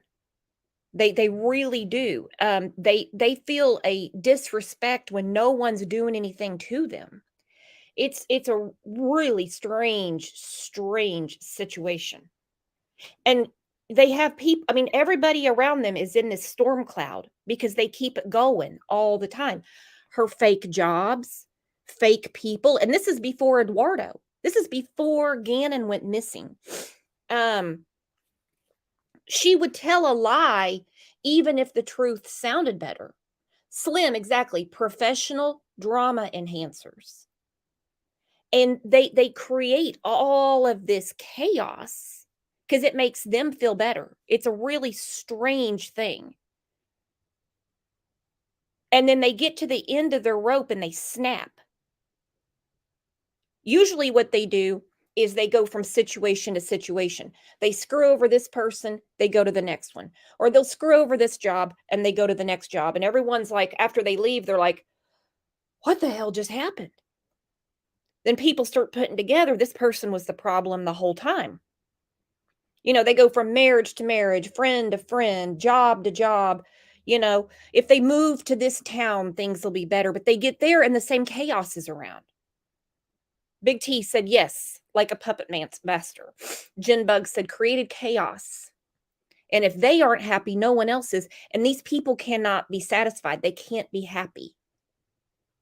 Brandy says, yep, unfortunately, I know a few and I stay away. Yeah, exactly. So with all of this going on, and everybody believes this person, because that's their MO. They're never to blame. And even when they're caught red-handed, they demand sympathy. Well, in this case, there's no sympathy. There is none at all. None. Elaine says, was she married before? Yep, she was married before. Yep, her, this is just, you know, and you can't really compare Letecia to like any of the people that we know, because she's the worst, man. She is horrible. The hatred, the rage, the anger she had inside of her. Look at the stuff she was Googling. Someday people will treat you differently. Someday people will respect you. Nobody was doing anything to the bitch. They were just trying to get along with her. But she, not on the level she wanted, though. All right, let's put something positive on, and then we'll get ready for the trial. As promised. Not going to be all gloom and doom today. Ready? Are you ready? Let's go!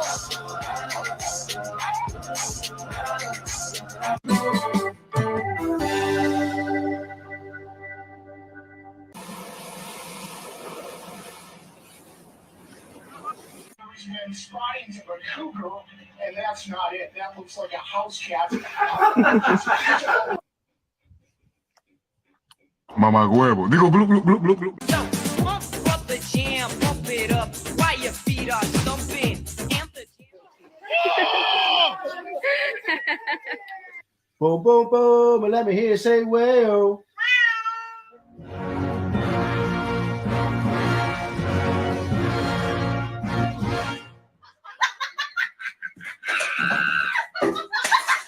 He's like laughing because we're all laughing with him back. She's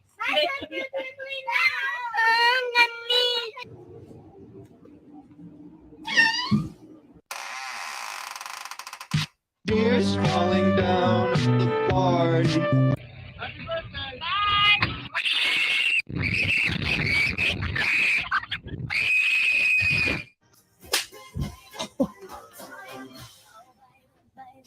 This is supposed to be a punishment for you. Why is it a game?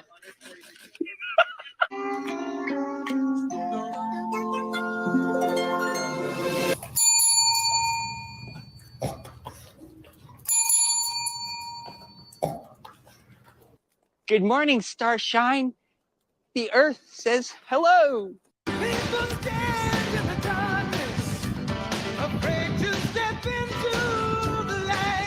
The time a cat broke into my house and I thought it was a bird. Where is it?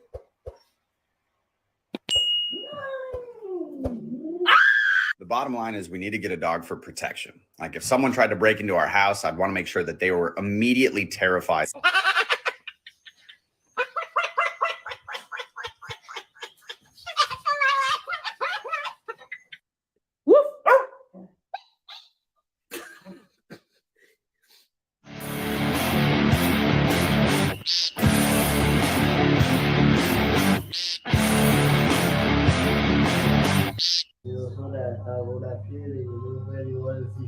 No.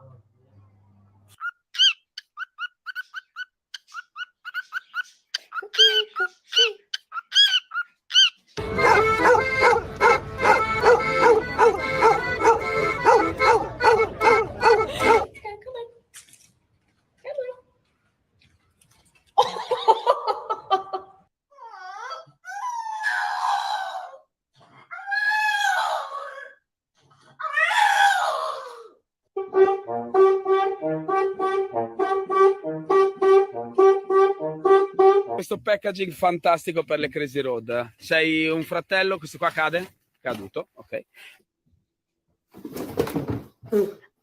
Let me tell you something. Let me tell you something. All right. Let me tell you something. Let me tell you something.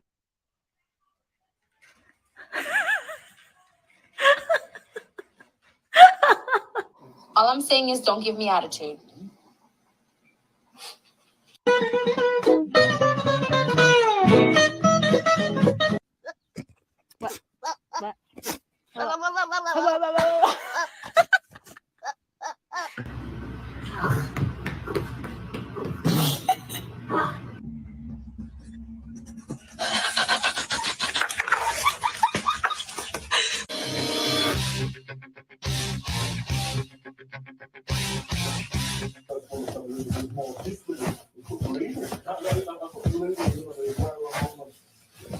I prevented a murder today. Really? How? Self-control.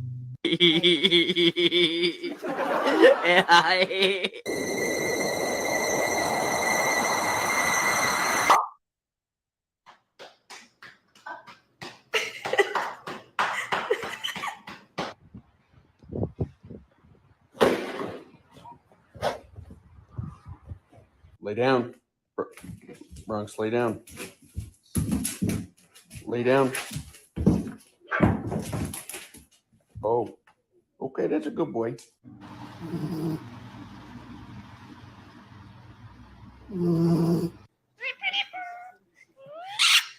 What if his freaking claws on him?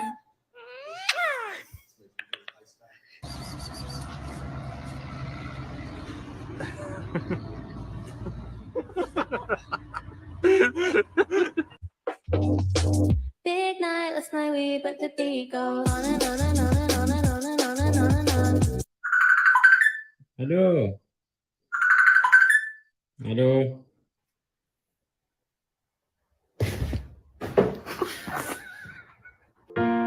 Look into my eyes, and you'll see.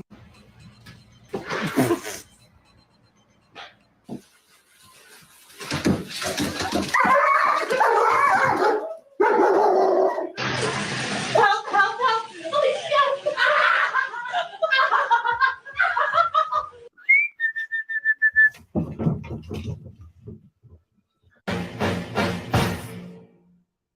It's a hard knock life for us.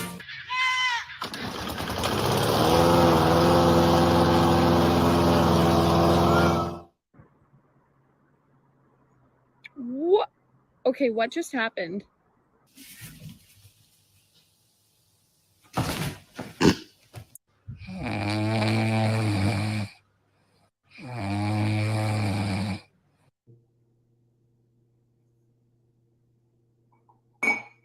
FOMO.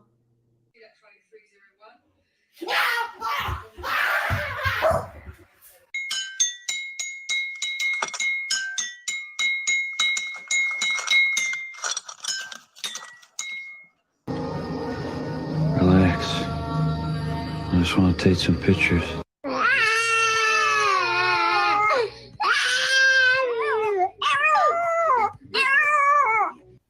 I'm just gonna scooch in right here if you don't mind.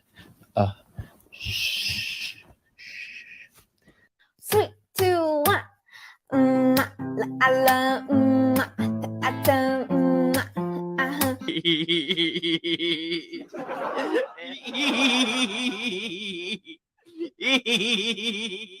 Luba. Navegar y se marchó y a su barco le llamó.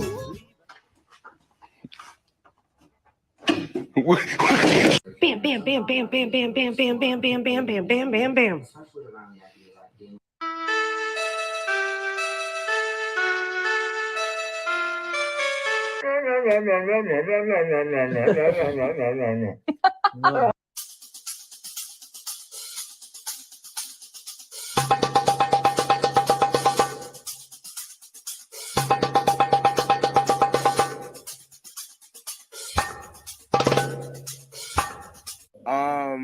May I help you? Like, do we got a problem?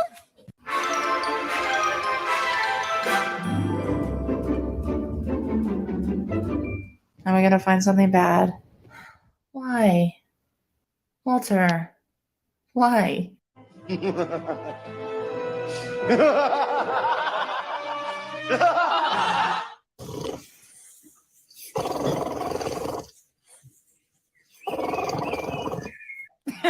Ariana, what are you doing here?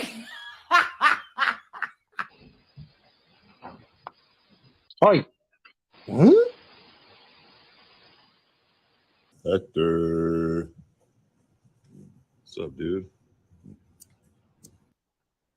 What are you doing? 10 minutes.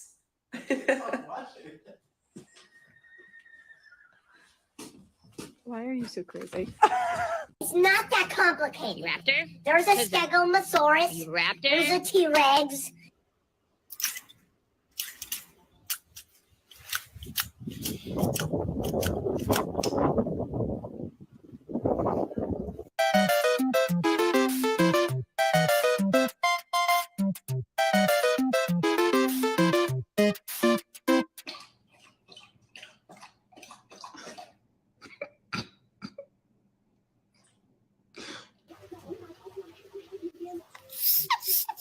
Sẽ lộ đó.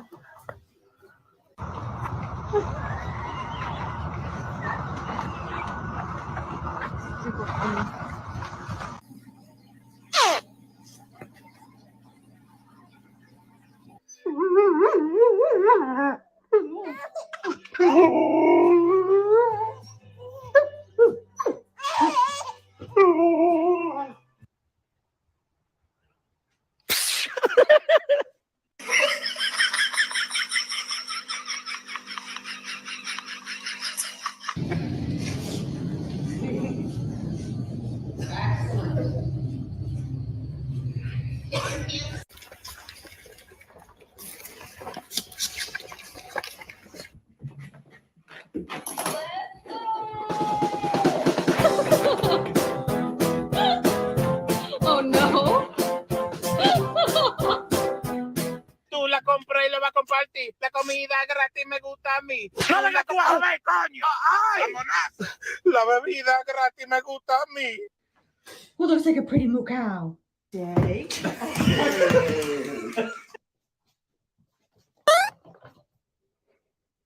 Look at those little legs. Why do you sit like that?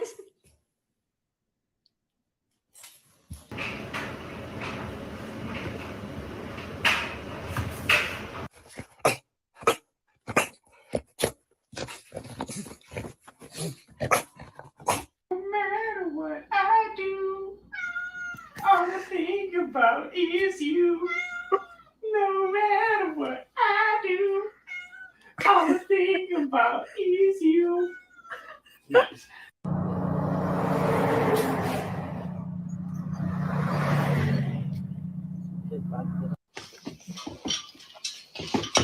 ¡Ay, Miguel! ¡Miguel! When my friend disguised as a robber came into my house. Border Collie.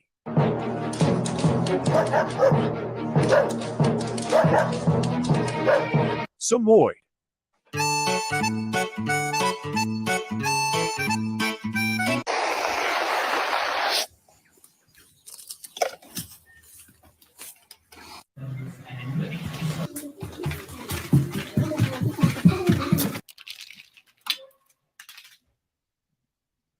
Stop running.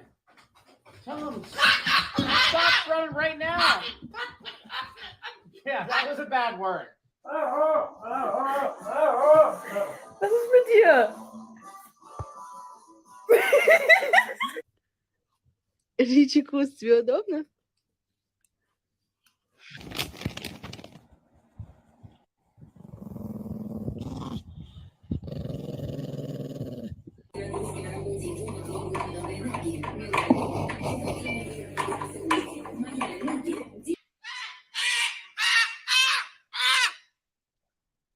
You all right?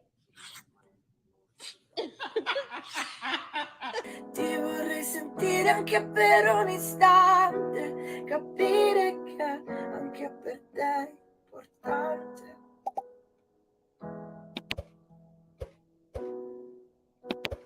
Anche per te è importante.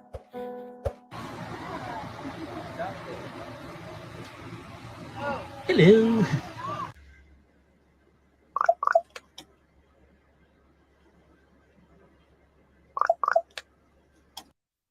Mom! Mom! Letecia! Mom! Ah! Mom! Mom! Hello!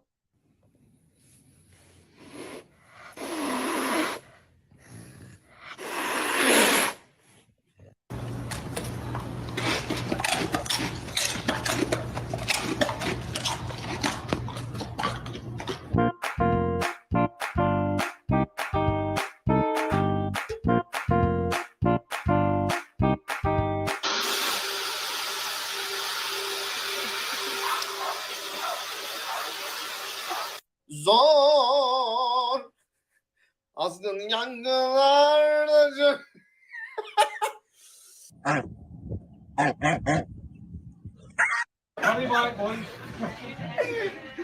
What's up, man?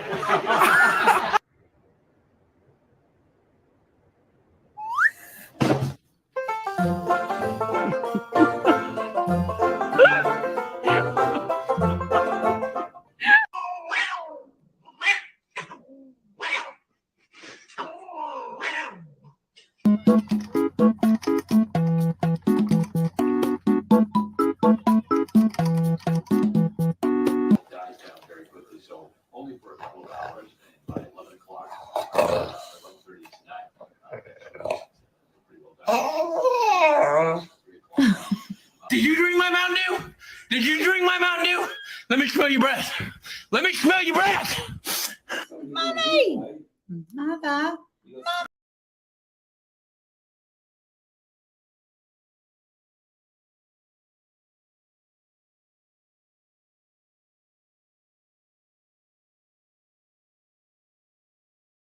Really is a pain, isn't it? Yeah. Yeah. I mean, it's And just, there's not a different setting, is there? no. And it's, yeah, proud of it, but it's easy, but You just got to remember to do it because Yeah. it would be disastrous otherwise. It's gonna be a disaster. It just is, that camera's view, when it automatically reboots up and starts again, every time we start it, it has the whole jury box. Oh. And so you have to zoom it in to cut out Ms. Gratiano, so that we know that we're not getting the jury box.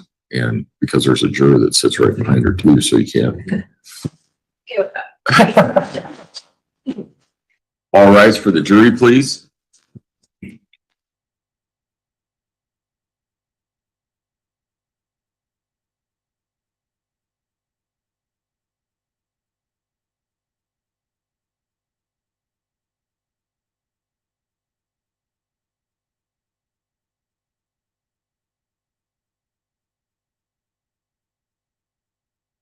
Thank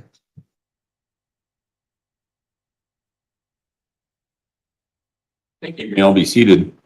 Record should reflect the jury have returned to the courtroom. Court will recall 20 CR 1358, People versus Letecia Stauch. Mr. Allen? Thank you, Your Honor. So after we had a chance to watch that initial conversation that you had, I guess the initial recorded conversation that you had with the defendant, I want to clear up some things that we hear in there. In your initial question and answers prior to us getting into what actually watching the video, you mentioned that there were concerns about any health issues. Did some of that come out in this particular recording? Yes, it did. Was that the ADHD and the bleeding from the rectum report? Yes.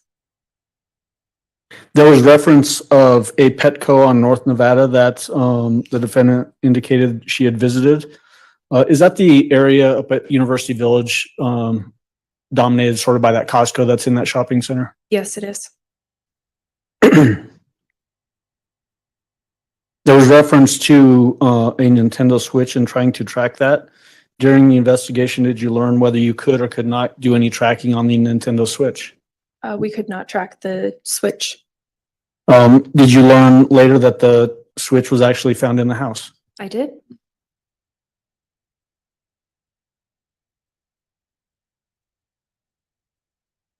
There's lots of discussion in that video, or that recording, I should say, about things that required investigative resources. Do you remember hearing those things? Yes. Does that include going to different residences, like that? I think it's 10350 Declaration Drive, to look for potentially clues that would lead to discovery of where Gannon might be? Yes. In your experience as a seasoned homicide investigator and detective, is time an important element in an investigation? Yes, it is. Is the fact that resources are being expended to chase down potentially a runaway child as opposed to a homicide investigation, did that waste valuable time in the investigation? Yes. And was that wasting of resources a direct result of misdirection from the defendant? It is.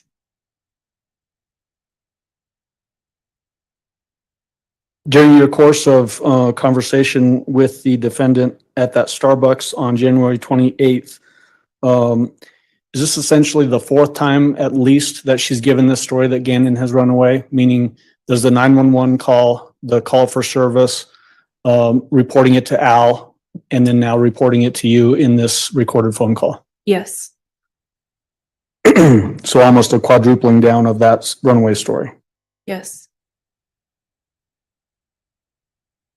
What was her demeanor like? I guess because we can only hear what is being said. What were her outward demeanor expressions like? Were they normal? She was calm and collected. Did she ever change personalities while you were with her during this recorded interaction? No, she did not. Was her personality consistent throughout that interaction? Yes, it was.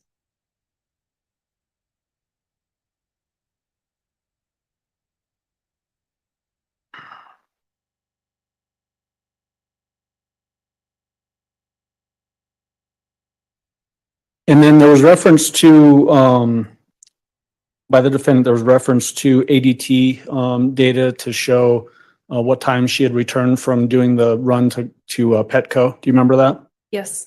Did you also during this investigation become aware of neighborhood ring or doorbell cameras that caught that action as well? Yes. That confirmed sort of that timeline? Yes.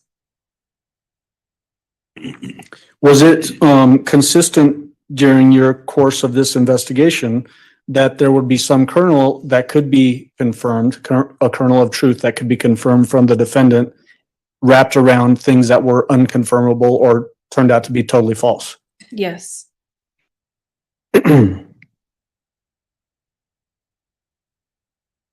Some point later that particular day, 3:45 p.m., did you reach out to the defendant again by phone to request particular items? I did. What were those items? I requested that she bring a toothbrush and or hairbrush with her of Gannon's. What was the purpose for that? to collect for DNA purposes to develop a DNA profile. Is that a common thing to do in a missing child case like this? Yes, Why is that? because if the child is located and is deceased, we're able to identify them. By comparing the DNA from the body to the DNA profile that you might gather from toothbrush or a hairbrush? Yes,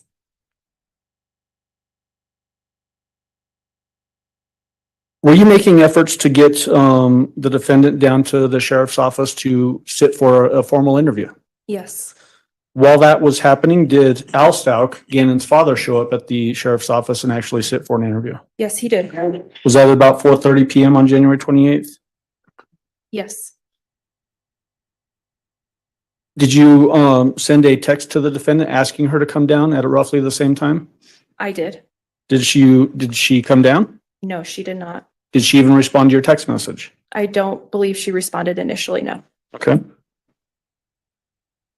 Later that evening at about 6 PM, did you get a call from the defendant?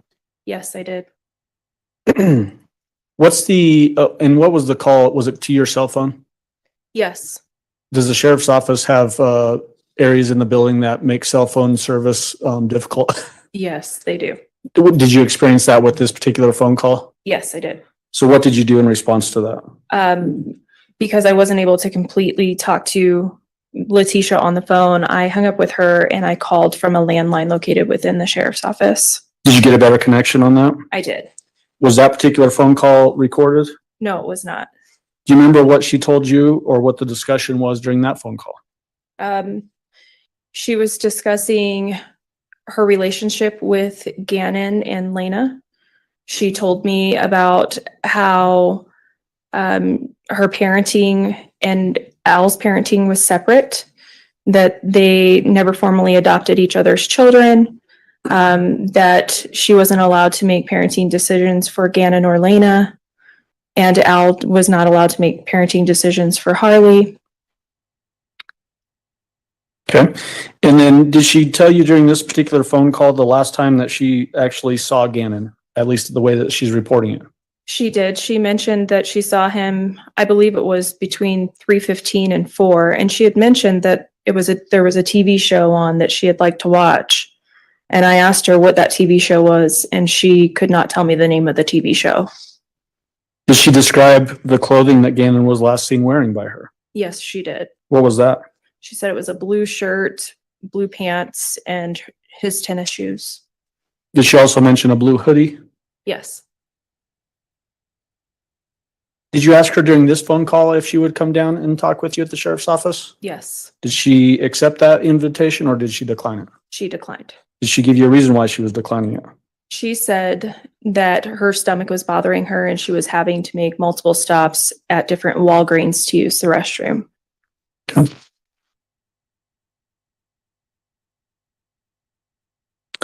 Later on at about 7:03 PM, did you get another call from the defendant? I did. What was that phone call about? She was FaceTiming me and she was mad because her daughter was left alone with a bunch of men in the home, she claimed. At that time, the sheriff's office was at the home to get Lena at Al's request.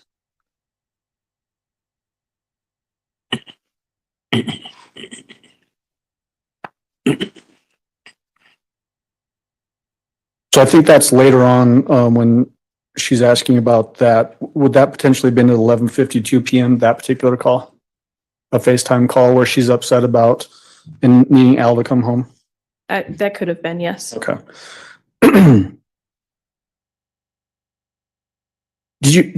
I guess after that 7:03 call, did you get another call from Al in which he was upset? Yes, I did. What was that all about? Al called me and he was sobbing. I could tell that he was upset. And he told me that he didn't tell us everything. He had previously done an interview with my partner, Mark Riley. And he explained that Letecia had rented a vehicle from the airport when she picked him up and that he did not disclose that to us. Did he also talk about trying to find her normal vehicle, the black Tiguan? Yes. Was he able to find it? He was not, no. Was that causing him distress, at least as he's relaying it to you? Yes, Did that lead to him coming back into the sheriff's office for another interview? yes. And then later on that night, at about 10:45 PM, did you get a text message from the defendant? A rather long text message? She's texted me multiple times that night, yes. Do you remember the specific content of that text message? I don't for that time frame. Okay, if I showed you a report, would that refresh your memory as to the specific content of that text message? Yes. Your may approach. You may.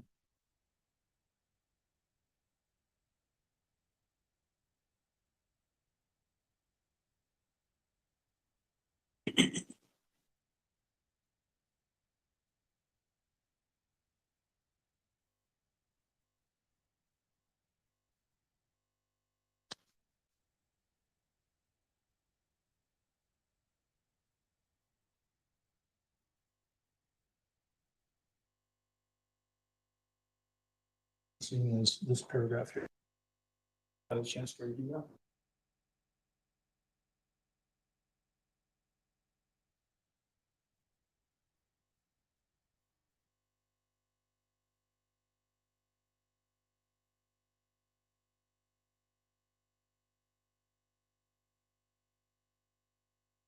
And for the record, what I'd handed to Ms. Bethel is pagination 01-0043. Did that refresh your memory as to this longer text message? Yes. What did the text message say to you? She was asking what I wanted from her, and she was saying that she was being set up and that she learned that information from a fellow Blue with El Paso County. Was that basically an implication that she had an inside source to the investigation to you? Yes. Was that, did that turn out to be true? No, it was not true. Did she also express during that text message the same sort of theme that she was upset about her daughter being in the house with people from the sheriff's office, men from the sheriff's office? Yes. Did she relay in that particular text message the idea that she could hear what was being discussed inside the home because of cameras or something in the home? Yes, Did you respond to her? I did. What did you respond with? I asked her if she had any information to help me find Gannon. Did you also invite her to come into the sheriff's office to talk with you? Yes, Did she accept or what happened? she declined. I'm gonna retrieve that page from you.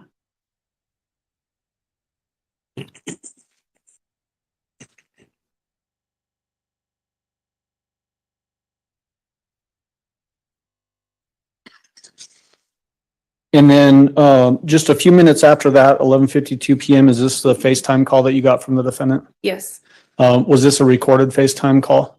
yes, it was. Audio recorded? Yes.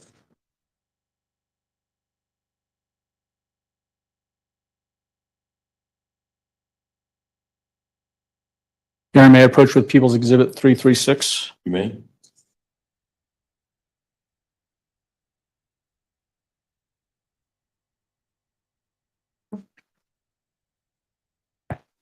Do you recognize People's Exhibit 336? Yes, I do. How do you recognize it?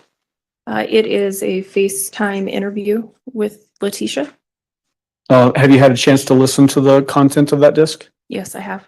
Is the recording file on there a fair and accurate representation of the audio of that FaceTime call? Yes, it is. At this time, I'd move for admission of People's Exhibit 336 and ask for permission to publish. All right, you may go ahead. Are you accepting it as being admitted? Yes, yes, it's admitted. Okay. You can go ahead and play it. Okay. I'm sorry, I was distracted because I was looking down at this. This is, while it says FaceTime, it's only audio, right? It's only audio, yeah. And just so that the record is clear, I never did hear whether there was an objection or not from defense as to it moving admission. All right. All right, Exhibit 336 will be admitted. Go ahead. Joseph? I'm just trying to figure out, I got your message about something I talked to you earlier. You didn't say anything good, so I'm confused at what you want me to do, what's going on. You talked to me, now you want to talk to me again. Well, you sent me that message saying, I don't know what you want from me, so. Yes, because I mean, my child couldn't leave. I couldn't go home. I don't have anywhere to sleep. I mean, like, I just don't understand. Well, I'm sorry. I mean, that sort of kind of came out of left field for me. All I'm trying to do is gather information to find Gannon. I don't understand what you mean came out of left field. My own child could not leave, so how is that out of left field? What do you mean your child couldn't leave? She was trying to go to Starbucks and was left there and forced to stay there with men in and out the home by herself. Okay, I don't know what happened at your home. I know that she was offered the opportunity to come into the office and she didn't want to, so she didn't go into the office. But what does she need to go in the office for? She can't go get food. She can't go get coffee and have to be asked why she gets coffee. Either Starbucks app to see that she gets coffee like every day.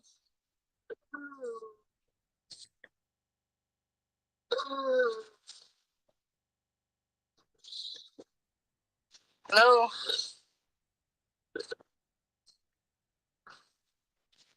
Is there anything more that you might be able to share with me to help me find Gannon? Just give me this.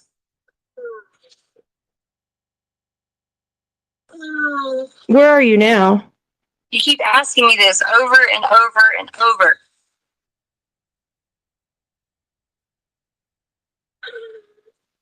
Where are you now? I'm not going in to talk to you without an attorney when you already talked to me earlier. Okay, that's perfectly fine. But I just don't understand what's going on. Do you have anything, any further information to give me that may help me find Gannon? Any new developments, new information? I told you this. Okay. Well then, I'm gonna go ahead and end the conversation then, because we've already spoken.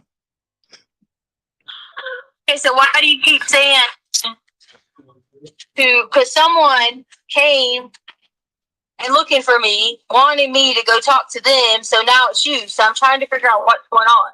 You and I have already spoken. If you don't want to come in to speak with me at the office, that's completely fine. But why was someone?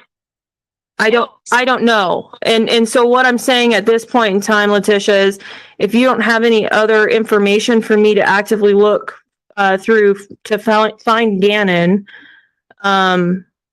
there's no point in me continuing this conversation. I need to get off the phone here and start working on leads and developments. Okay. All right, thanks.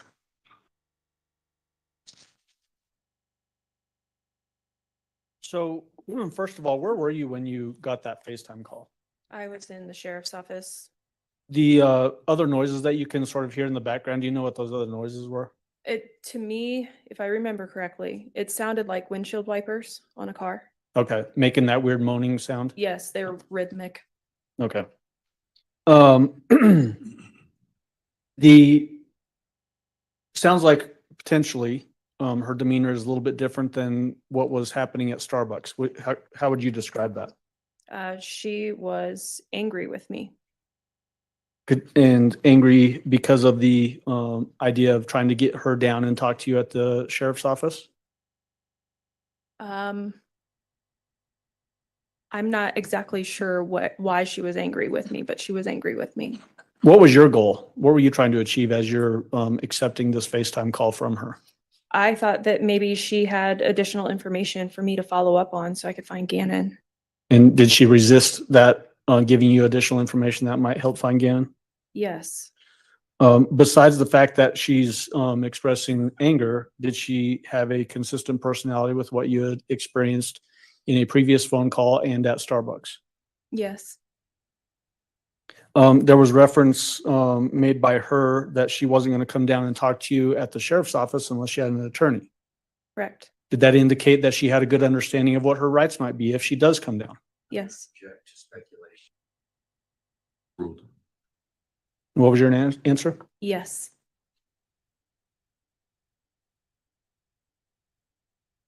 And then did you, basically throughout that, night, early morning hours, were you getting text messages from the defendant? Yes, I was. What was the nature of those text messages? A lot of them were about her, focused around her. I kept asking her to come in to talk to me if she had any additional information for me. And eventually, in the early morning hours of the 29th, she gave me a story that she needed to talk to me. She was asking for a friend if we released information to the media. I told her we did not. She said something that had happened to her and she couldn't tell me around Albert because he would be mad and would become violent. And I ultimately arranged an interview for her, which was supposed to start at 10 o'clock at the sheriff's office on that Wednesday. 10 o'clock AM? Yes. Okay. Was it odd to you, as you're describing those text messages, the early text messages, that the focus from her perspective was on her as opposed to finding Gannon? Absolutely, yes. Why was that odd? In my experience, investigating other crimes and investigating other missing children, the parents are always willing to give me whatever information they can to find their child. And I've never experienced a parent being concerned about their own well-being or welfare while their child is missing. In those text messages, did she also describe injuries that Gannon had suffered? Yes. What were those? She said that he had blood on him. Did she say from cuts? Yes. Did she also describe burns? Yes. Did she deflect any cause of those injuries away from herself? Yes. Did she in fact say that she did not hurt Gannon? She did. At that stage of the investigation, was that an odd development that she's now indicating that he was hurt, but she didn't hurt him? Yes. In what way? Most times, if you don't know what happened to somebody, you wouldn't put yourself out there to say that you didn't do something to that person.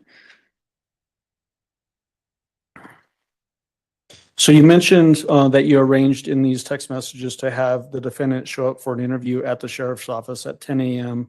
on January 29th, which would be Wednesday.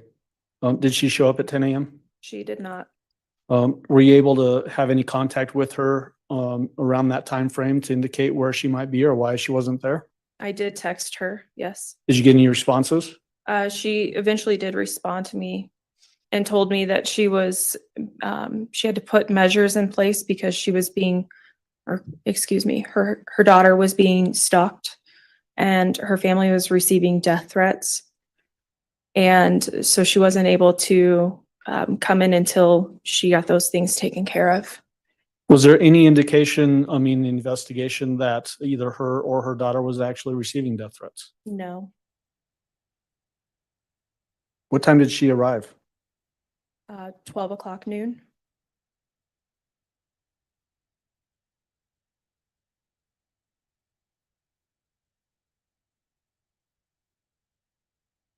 All right, may I approach with 337? You may.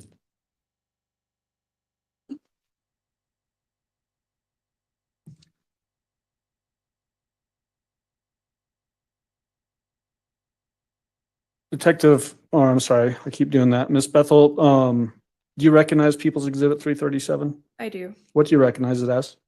It is a copy of the interview I conducted along with Detective Kat Houston with Letecia at the Office of the Sheriff. Is this the interview from January 29th, 2020 starting at roughly 12 p.m.? It is. Have you had a chance to review the contents of, I think that's actually a thumb drive or a portable drive, right?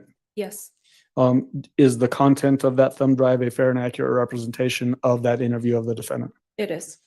All right, at this time, I'd move for admission of Peoples 337. Mr. Cook, No objection. exhibit 337 will be admitted. Go ahead. And Your Honor, permission to publish, and just for reference sake, this recording is 4 hours, 19 minutes and 46 seconds long. And so we will have to stop it for the lunch break and then probably a second time as well. Okay. All right. So ladies and gentlemen, what we'll do is, this is both video and audio, right? It is. Okay. So we're going to start this. We will take a break, a normal lunch break. We'll flex that to a reasonable breaking period. And then we'll send you on your way and we'll come back. But in the meantime, start with that. And Ms. Bethel, you can step down and sit in some place that's a little bit more comfortable for that long a period of time. And prosecution, go ahead. Thank you.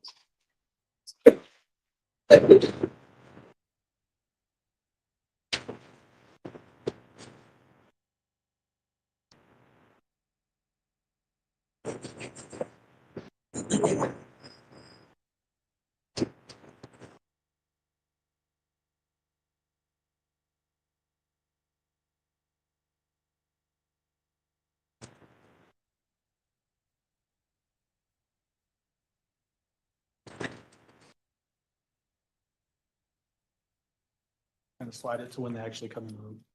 Good idea.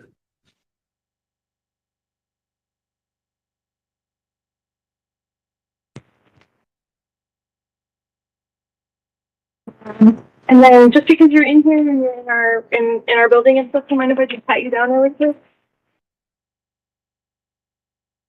We hug. I just need you to face that way for me. Sure, if you need me. Yeah, go ahead and put your arms out for me and just separate your legs slightly for me. Okay. There you go. Nothing that's gonna like poke me or anything. Like you're not diabetic or anything, are you? No. Okay.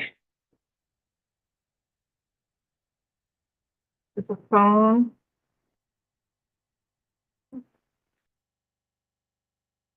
Anything in your purse? Probably.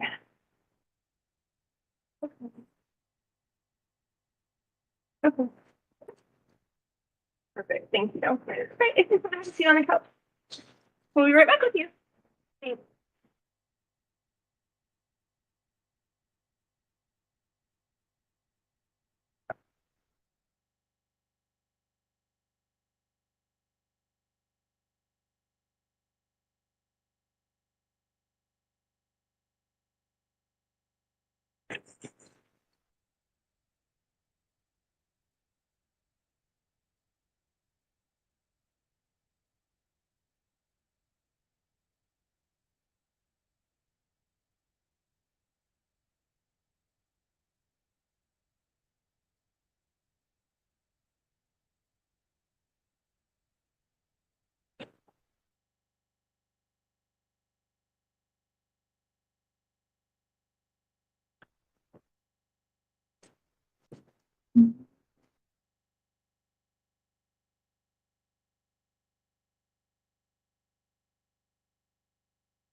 Your Honor, just while we're actually watching this part, I do want to put something on the record.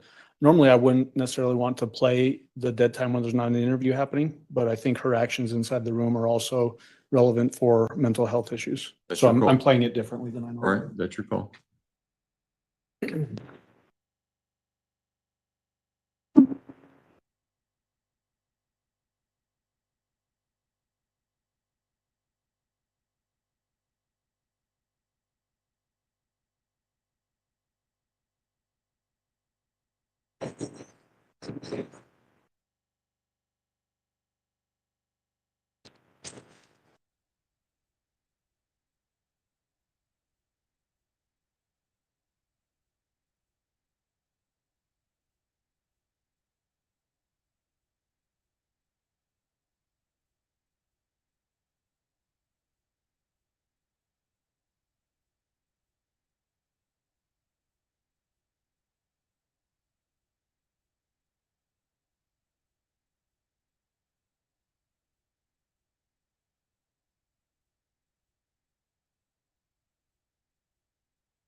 How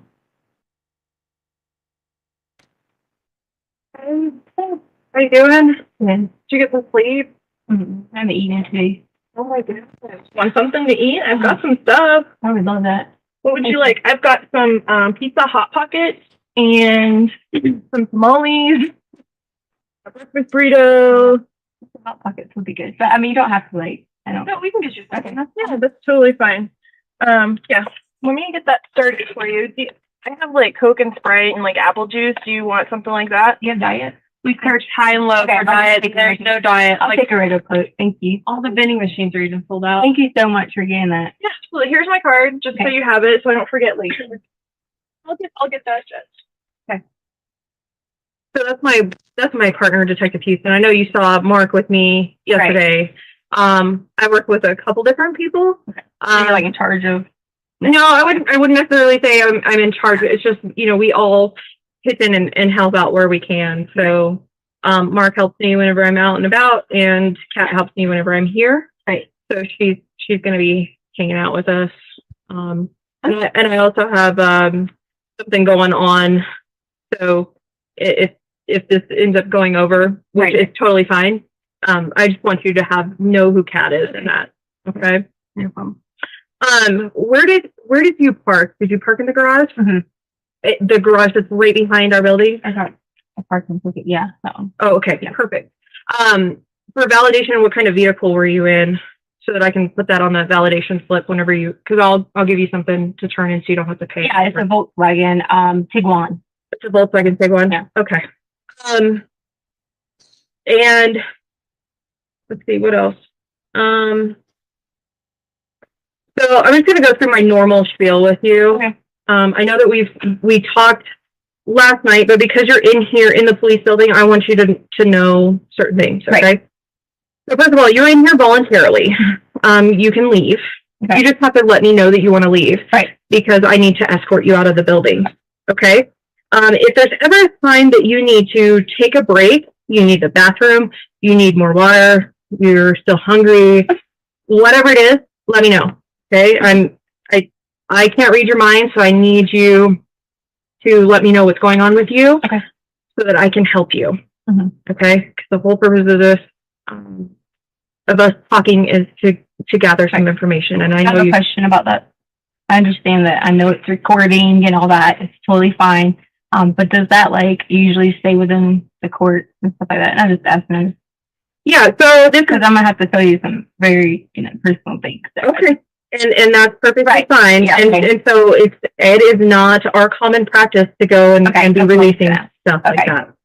Also, another little admin thing that I do just to sort of kind of cover my butt whenever I have people in here talking is to go over a Miranda waiver. It doesn't mean that you're in trouble. It's just because you're in a police station and I want you to be absolutely certain of your rights. Right. Okay? So I'm going to go over that with you right now. So you have the right to remain silent. Anything you say can and will be used against you in a court of law. You have the right to talk to a lawyer and have him present with you while you're being questioned. Mm-hmm. If you can afford to hire a lawyer, one will be appointed to represent you before any questioning if you wish. Okay. You can decide at any time to exercise these rights and not answer any questions or make any statements. Right. Do you understand each of the rights that I've explained to you? Yes. And having these rights in mind, do you wish to speak with me? Yes. Okay. So if you could circle yes, circle yes and then initial. It's sort of redundant, but if you'll initial next to yes. And then down at the bottom is an X here. Mm-hmm. If you'll sign that for me. Now, sorry, this was, I got a new watch and it doesn't like to work for me. It's 12:10. Thank you. Mm-hmm. So, because, I know I met with you yesterday. We talked on the phone, we texted, we've been talking with each other a lot. But because this is recorded, I want to get, let's start from the basics. Okay. Of who you are. You have your ID? Yeah. In your purse? Well, those are my glasses. Yeah, this. What are they? This. I haven't heard of that. Is that a new? Like a Quay brand. Yeah. They're really good. They're better in the micro quarters and things. Oh, like really? That. Yeah. Okay.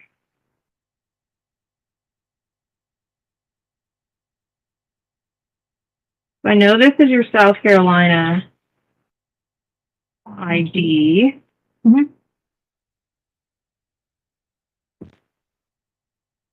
you so much. What's your middle name? Well, it's, I do my maiden name, which is Hardin, Hardin. Hardin? Yes, ma'am. Okay, and that's your maiden name? Mm-hmm. All right. Let me just write down, there's the deal number. Have a given middle name? Lynn. Lynn. Mm-hmm. L-Y-N-N? Yes, ma'am. There you are. Thank you. What's a good phone number for you in case I need to get a hold of you? 843-655-7460. Don't ever drink sugar, so this is probably going to be like so big. What is, in case I need to send you any documentation via email, how can I do that?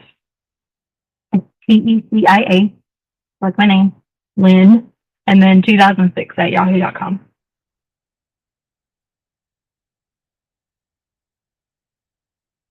Are you on any social media platform, Facebook, Instagram? Well, I wasn't for a long time, but just recently I just got like my Facebook back because we didn't have for like 2 years. So I do have Facebook, but I've always had Instagram, but it's mostly like like a travel YouTube type thing. Okay, what's Facebook? It's just my name. Is it Letecia or It's Tisha? Letecia. Mm-hmm. I'm sorry, you said it's under Tisha? Mm-hmm. Oh, actually, it's not. It's because I abbreviated it. It's TT. Is it your same last name? Mm-hmm. Stauch. Yeah, because I really don't like, my first name, I'm always like, oh, Kesha. They're like, what's Kesha? So I just put T because Have I been saying your name wrong? No, you haven't, but I always try to change it. My mom didn't like it, so like we tried to change it. So yeah, so I just gave up just to put T. What do you want me to call You you? can call me. You can call me Tisha, which is my Tisha. Okay. You know, we always have a name we don't like or something. Mm-hmm. And you said Instagram. Mm-hmm. Now my Instagram is under Dr. Stauch. Dr. what? Stauch.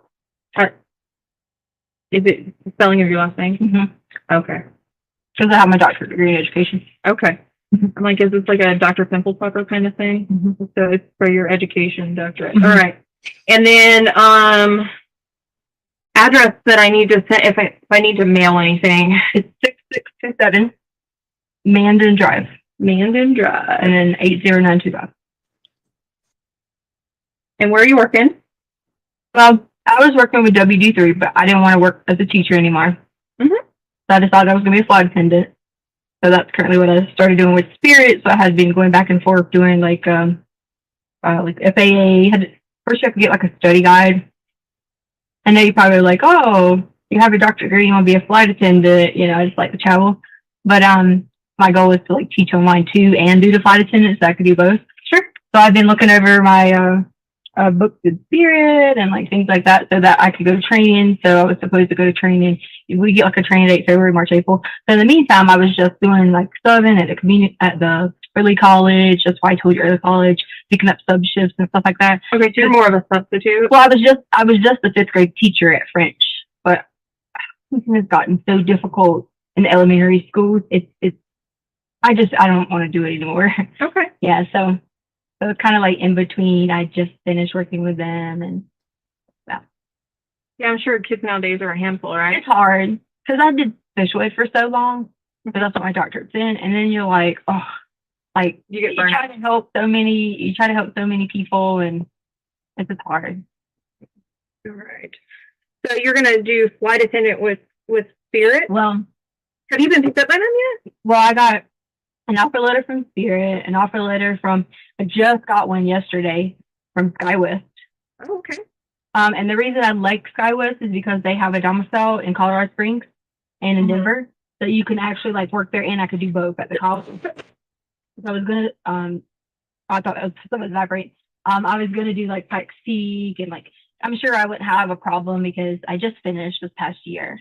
I was going to just do them both. And then, so I hadn't decided, but now that Skywest just had offered it, I was like, that would be perfect because it was just like centrally located, you know. Right. So you could come home all the time. Yeah. So that was a big problem that we had is because I was going to take the Spirit job and then I wouldn't be based anywhere. They don't have a base anywhere in our area. So like I would have had to be in Las Vegas. Oh, wow. So I would never get to see anybody at home. And then you like stay in these crash pads. Are you familiar with it?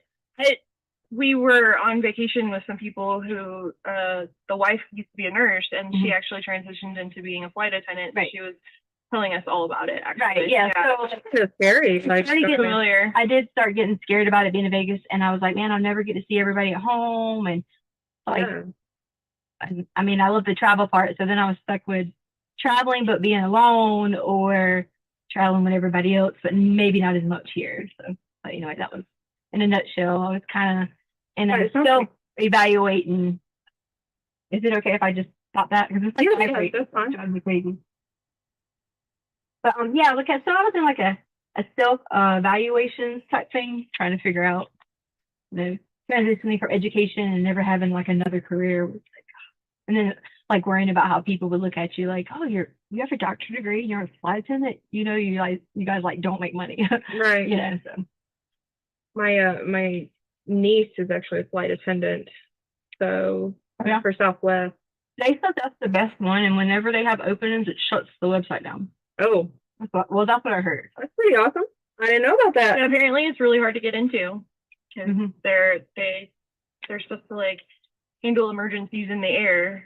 So yeah, and like the training is so, you think people just think we will serve people, but the training is so. I heard it's very intense. Yeah, they like do ditching exercises. They kick people out every day. If you're late for class for 1 minute, kick you out. Oh wow, and that's good. We need standards like that whenever we're so like. And let me just tell you this in case it comes up like somewhere. But Spirit flew me out to do the December 20-something training, right? Problem is, I didn't have anybody to watch Harley. And Albert was working night shifts. And so it's always hard because it's always on me to find babysitters for everybody, all the kids. It's always on me. So I get out there and he was supposed to help. I know she's 17. We let her stay by herself, whatever. But through the night, because he was working 6 p.m. to 6 a.m., that kind of scared me. Yeah. So like she just joined the Air Force. So like I know she's going to have to learn how to like shoot a gun, protection, but you know, like she's not ready yet, mature. Like she's very mature, but she's not ready. So I came back, you know, and I was like talking to them. I just told them, I was like, my daughter's at home, whatever. And they're like, we can move you to the next class. Like I think it was February, whatever. So anyway, so just in case you were like, oh, I thought you were, but I did fly out. They flew you out or whatever. And I came back because I was panicking about her, the dogs, everybody to take care of. So she's your baby, right? Yeah. So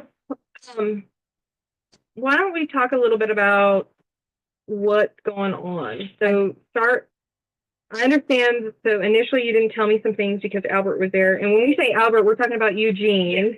He doesn't like Eugene because his dad is Eugene and he was a child molester. Okay. So like he like raped his sister. So he freaks out about the word, like if he hears Eugene, but I said maybe that might help you. If you don't have to call him Eugene, it probably would be. Okay. Yeah. So what I want you to do is take me through Sunday into Monday. Okay. And be as detailed as possible as to what you were doing, who was there, where you were at, how long you spent, et cetera, et cetera.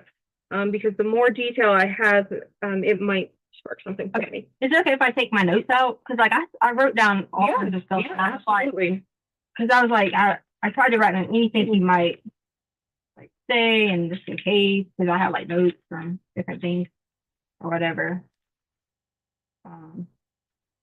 So we already talked about the beginning things. I figured you read that. So my paper is that we're at the same story that we started with, but then you want me to start with Sunday, which was the day that we went hiking, right? Yeah. Okay. So we went hiking at Garden of the Gods. We actually, did you see the picture from Garden of Gods? I didn't. Okay, so we have pictures where we went to Garden of Gods. We were going to take the dog for a walk, but then my daughter got called in to work because she works at Massage Bay. Okay. So we were like, okay, we're going to go hiking. We crazy thing is like, it's always like, you got one kid likes to hike a lot, the other one don't. So spent the whole time like, come on, let's go. We got to burn calories. Excuse me, all those type of things. Gannon, he started having a stomach problem and he pooped in his pants. So it kind of cut our hike a little bit short, but I was like, it's okay. It was kind of cold. I say cold for me, but I'm used to like 80-degree weather. So it was kind of getting cold. So we decided to go home. Okay. So we go home. I don't really remember what we did the rest of the day. It was probably just like random things around the house. I feel like we went to dinner. Oh no, we didn't get dinner because he wanted to take a bath. So he came in and that's when he asked me about the whole bath ball. Okay. And he had pooped in his pants, so I thought he wanted to like take a shower, so I gave him a bath bomb. Okay. So going through the night, we were just doing like a regular random. I don't know who I should be talking to, but You can talk to both of yeah, us. we used to be doing like random things around the house. It's Sunday, no football on, I mean, I don't know like specific every little detail we did, but just a normal everyday situation, other than he was in a lot of pain because he gets really bad. Is it okay if I like show you like graphic, like not graphic, but like with my hand motions? Yeah, that's fine. He'll get where he has to like poop, and like I swear they're like that big. It might take like 2 to 3 weeks. He has like a GI problem, so because he takes Vyvanse, so like he had went the whole time without Vyvanse. So whenever that happens, sometimes it'll get where his stomach like wants to work, but then like can't. So he spends a lot of time in the bathroom, like kind of like hurting and things like that. Okay. All right. So then at this point, the dog, we have 2 new little, a Frenchie and a an English bulldog. They're really like, French and English bulldog. yeah, they are. They're really kind of like Sadie's the French bulldog. She's kind of like high maintenance. But the kids always help out a lot with them, but Gannon wasn't feeling too well. And the dogs, they all, how they like know someone's not feeling well. So they were all laying down there and it was gassy, like very, very, they're back with that, very, very gassy or whatever. And, life goes on. But so Gannon had started a candle. Again, normal day. He's very like responsible in terms of like, if you give him something and say, do this, and like a list to prepare, it's fine. So we let him, do things like that. Like Albert lets him like use the box cutter to cut the boxes down, and like teaching things to be like a independent, growing up adolescent. So I didn't see a problem with him, light a candle, whatever. Okay. Well, I don't remember the exact time. I'd have to look at when the fire thing went off. I was tired. Albert had left because we spent the whole night up prior with Saturday because he was going to train in Oklahoma. So we stayed up most of the night. Okay. Just everybody was going to miss each other, wouldn't see each other for a while, whatever. So I was kind of like, tired. I had dozed off for a little bit. And Lena asked me, could she stay up and still watch the rest of her iPad or whatever. Usually I'm always like, no, strict, like, hey, no, you can, whatever. But I did feel kind of bad because it was just her birthday. And at the same time being her birthday, we had a lot of stuff going on. Right. So we made it about her, but like I was trying to give her a little bit extra because not everybody got to make it there. And we went all out for Gannon's birthday. Like we took him to a Rockies game. We took friends with him. I mean, like popcorn, hot dogs. But we didn't do that with her. But in her defense, we bought her a Switch. So it was kind of like different, but she didn't understand that. So I let her stay up longer than she's supposed to as like a, kind of sort of bribery, but, So stayed up a little bit later. And so she was still she's a very hard sleeper and she's hard to like pick up, move if she falls asleep, whatever. But I could tell she was just barely asleep when I went in there. So it starts beeping, like a beep, beep, beep, beep. And I thought that someone was coming in the house. So I look and don't see anyone at any doors or hear anything. So I was like, I thought it was just a sensor. So I hit in our 2564, which is our alarm code, but it didn't go off. And I was like, what's wrong with this thing? So I walked through Lena's room, which the alarm is in her room. And I walk back like through the top part of the house. And you've been in the house, so you know the top part of the house. I haven't been in there. Okay, so there's the upper level and then there's the below basement. So I like walk back and forth or whatever. I didn't see anything going on. Then it started saying fire, fire, fire, fire, fire. Like it kept saying fire. Oh, wow. So and I thought it was you know how like so there's like sensors for your fire alarm and then there's sensors for your like alarm. So I was just going to everything trying to like ban it while it was going off because I was thinking kitchen fire, nothing's wrong, whatever. So I was putting like towels over some of the sensors because I thought that was like monitoring the fire thing, whatever. And then I realized it kept going and going. So then I see smoke coming up from the downstairs. So I run downstairs and my idea of a big fire is anything that I see on fire pretty much and there's smoke, just that's just because I grew up in the country. So, like I remember bonfires and like things like that, So there was smoke coming up through the basement. So the basement has, so if you walk down the basement, there's a sofa and stuff over here. It was coming up through the basement. So I like run back up the stairs, go grab Lane, and luckily, my point telling you about her being not a rough sleeper, she woke right up. So she woke back up and I like almost like grabbed her and I was like, get up, get up, get up, get up. I said, I gave her the keys. I said, can you go? I don't remember the exact order, but I said something along the lines of, can you go take the dog to Daddy's truck and sit there and wait? Right. So I don't remember the order of how we all ran out the house, but I know that at that point I did. She ran out, and I can't remember if I ran out to make sure they got the truck or if she ran out by herself. I don't remember that part, but I do know that I know that they had gotten in the truck.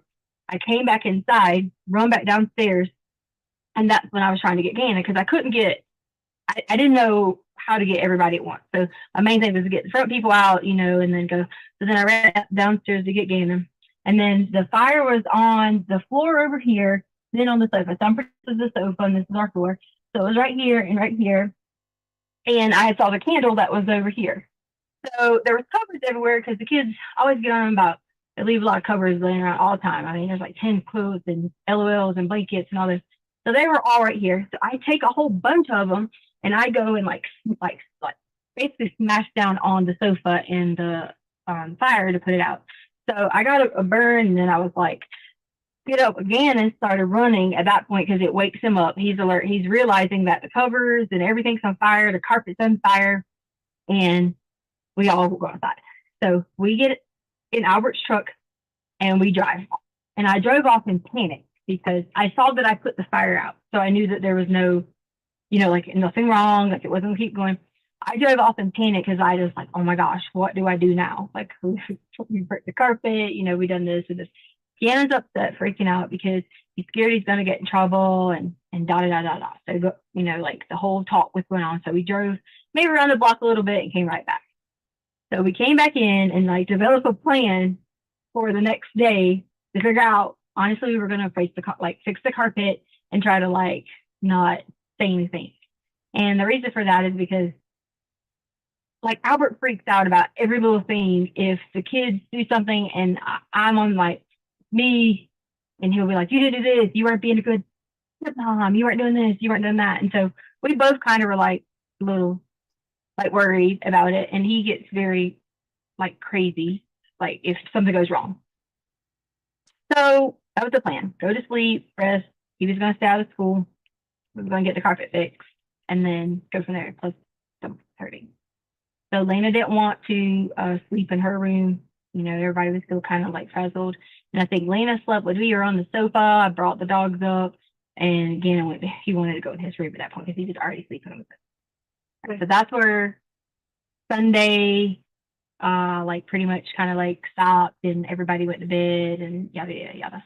And I think I sent Albert messages because he was sleeping, was on a different time zone and he didn't see him that night. So. Okay. And I didn't feel that no one was in harm. Make sure I say that because the fire was not going. Now, I know that Gannon had like black marks all on his shirt, like smoke marks. But he had on a long sleeve shirt and a short sleeve shirt because sometimes he has on whatever. He had on a short sleeve shirt with a long sleeve shirt. So I didn't see him in any kind of like nothing other than the little burns that we had. I didn't see. Where did you see anything burns on Gannon?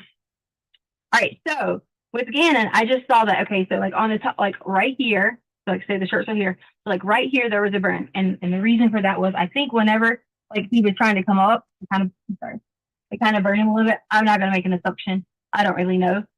And as far as that, I didn't see anything else. Like I didn't know any like other differences or anything like that. All I saw was that. I said, you okay? He ran out the house, he was firing out the house, everything was normal, yada, yada, yada. Now, I'm gonna let you know in a little bit why he was bleeding. But Okay. at that point, when you get to the Monday morning thing, I'll let you know about that. Describe the flames for me. How tall are these flames? Is it like smoldering on the carpet, sort of kind of creeping across like a grass fire, or is it like coming up, working its way up the couch? Like, how is it? Well, really don't know. I know that it was like here, centralized on the floor, but like I could see, I think the smoke might have like kind of intimidated me more because I spent the whole night coughing. So I think that kind of intimidated me so much because I couldn't, the visibility was starting to be a little bit, like as if I had walked into a small little fire, and I was just afraid that it was gonna, because like upholstery for the couch, that was my biggest concern, was the upholstery for the couch. So Okay. so I would say, it was like maybe like in this area, like right here. It wasn't like here. So the flames were, 2-3 feet high, you think? How much light did you see coming off of this through the smoke? No. Okay, and that's fine if you don't know. I'm not like a professional, and I was in the moment of freaking out to like give you an accurate answer. Sure. Because I don't want to tell you what's here, and it might have been here. I don't want to tell you this, and it's, I don't know. This is all based off of your memory to the best of your ability. Right. And that's all it is. I Okay. do know that I saw covers coming up on fire. What was what covers were coming up on fire? Like he had a cover on because he was sleeping on the sofa. What was he covered with? What do you mean? What kind of blanket? You had mentioned there was LOLs, there's quilts. Which color? What blanket was he using? Oh, I'm not sure. There was a couple that were there. There was a black. They were all. I put them all back in that bin that was sitting there. Did you? He said you didn't. I haven't been in. Okay, so there was black. It was like a little furry. There was watermelon ones. I don't remember specifically which one he had, but I know that there was blankets in the area because they always leave blankets around. It was a mermaid one around. But the whole operation of when I grabbed them and put it out, I grabbed them all and done it. So, Okay. Yeah. All right. Were any of them like damaged whenever that happened? Oh yeah, they all. I left them all there when I showed them that night that, like they were damaged or whatever. Okay. Well, I haven't been in the house either. Okay, I'm sorry. I'm speaking to you like you. Yeah, no, I didn't go into the house either, so I was like trying to make sure that we're. Yeah. So then Gannon decides that he doesn't want to go to school because of his tummy issues or because he's going to help you with the carpet. What is? It was kind of a combination of both. Okay, and who excused him from school? Well, I had texted Albert and said, could he not go to school for his stomach? Okay. Because he was hurting with his stomach, but also the whole plan was that we were going to figure it out. So who actually contacted the school to excuse him? It wasn't me. I didn't. I don't know. Okay. Did someone contact? Because I didn't. I would assume that somebody would contact the school, or you probably would get like a phone call. I know with my kids' school, if they're not there by 8:15, the office. Then they would call Albert, not me, because he would have the like the automated system where he's like, your child's missing. Your child is missing from school today, whatever. Okay. Yeah. So that's Sunday, and you're saying a lot of we and that kind of thing. So you've mentioned earlier that Harley had gone to work. Mm-hmm. She got called into massage envy. Mm-hmm. So who went on the hike? So it was originally going to be all of us: Harley, me, again, and Lena. And then Harley got called in. She switched this with someone, but then that person, like, I guess the policy is if that person agrees to take your shift, but then don't come, you still have to come or something. I don't know. But, so she just was like, I have to go. She's only going to be working there like a few more weeks or whatever. So I told her, I was like, don't burn any bridges. I know it sounds crazy that you have to do that, but you got to go in. So she went into work on Sunday. Okay. So it ended up being you, Gannon and Lena that went hiking. Right. Okay. And so then let's go through Monday. Yep.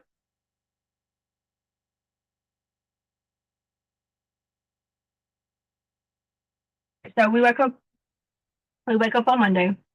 Normal. How we wake up. Like everybody gets up, whatever. Gannon stays in bed. He already knows that we are going out and about today. That was the plan. I walked Lena out, because usually Gannon walks her outside. So I walked Lena out to the like front door and around to make sure I seen her around the corner to get to the bus stop, and she did. Okay. I come back inside. I don't remember if I laid down a little bit. I probably played on my phone for a little bit, you know, wasted a little bit because she goes outside at like 6:50, 6:55. You know, still early. Take the dogs out, things like that. Well, I go down, start talking to Gannon about, hey, like this is the plan. Like go downstairs, the basement, whatever. I say basement, but as in like his room is downstairs. It's a furnished basement. And I realized that Gannon, he actually had like marks like on his arm, and they were actually like peeling at that point. And I swear, I did not realize that they had, I don't know if like they start like, because burns are sitting there. I don't know if they started like peeling like overnight or like whatever. And he has like really bad anxieties. So whenever things are peely or like things like that, he bites his own nails a lot anyway. Like anything that's like loose and things like that, he bites them. So I don't know if like as burns, like, you know, burned a little bit. And when I do this, I don't mean like I'm giving you a location. I'm just saying like as in burns like on your skin. I guess when like, you know, like pull a little bit stretchy or whatever. So like on the arm, it kind of gets a little stretchy and peeling. So then I was like freaked out because I was like, I didn't know that his arm were like that. So I'm like crying because, and this is where I have to start telling you, you know, like I'm like very like I was scared because my thought process was Albert is going to kill me, like because I made a mistake as a parent and forgot to like really check him down, and he really got a little bit more burnt than he should have. So I was freaking out because like it's gonna kill me. And Gannon's like, it's okay, like there was blood, and like he had on his arm, and as it was peeling, I should have called. Where did they have blood at? I should have called the hospital and just asked, you know, I don't know enough about burns, but I should have called the hospital and just asked, like, I made a mistake. I did. I swear to y'all, I didn't know they were that bad. I did it all. So I feel horrible. So here I am. I know it's not, you know, about me, but as a person, I was feeling horrible that I didn't call Albert to say, you know, they're like this. So I told him, I said, okay, listen, this is what we're gonna do. We're gonna put some like aloe on your arms, you know, and things like that. And I was like, it's gonna be okay. We're gonna fix it. We're gonna, you know, and all I kept thinking about was we're gonna fix it. And I don't know in my mind how I was gonna fix it. As far as he wasn't in pain. He wasn't saying like I'm hurting or anything like that. He was more of like peeling it, like, you know, like it was like it was like a boil. Am I saying the right word? Boil, like blister, blister. Like it was pulling a blister, you know. Okay. So there was blood, and then so I'm like holding him, and I had blood on me. And I say when I say blood, let me explain to you. I don't mean like dripping out, pouring everywhere blood. So let me not like give you that thought process, because sometimes when I say like if I say flames, to me I'm like this is a big flame, you know. There was blood. So I was just so like freaked out. So I was like, we'll just clean it up. Don't worry about it. We'll figure it out. Where's the blood at? So the blood was on his arms, on his like sheet that he had, which we washed the sheet. So it was on his sheet, it was on his arms, and he had some on like his arm had, I guess from like sleeping or whatever, he had some on the wall. So we cleaned up everything. I put like garnish am I saying that right? Garnish like the wrap thing, but a wrap thing, and I was like, we'll check it with the aloe and see if it gets better. Because my next thing was I'm gonna assess the situation in so many hours, and if it looked, because I did look online and it said like if it turns a yellow color that it could be infected or whatever, and I was like that was gonna be my next step. So I don't want you to think that I was like neglecting the fact that. So you realize that he's got a burn. You do some treatment that you think is appropriate at the time, and then you tell yourself, you know, I'm gonna do this follow up with him. Okay. So then what happens after you take care again and make sure he's okay? Honestly, I'm facing the house, and I know there's two things I gotta fix, you know. And when I tell you that Albert will freak out over things, I just want you to know that.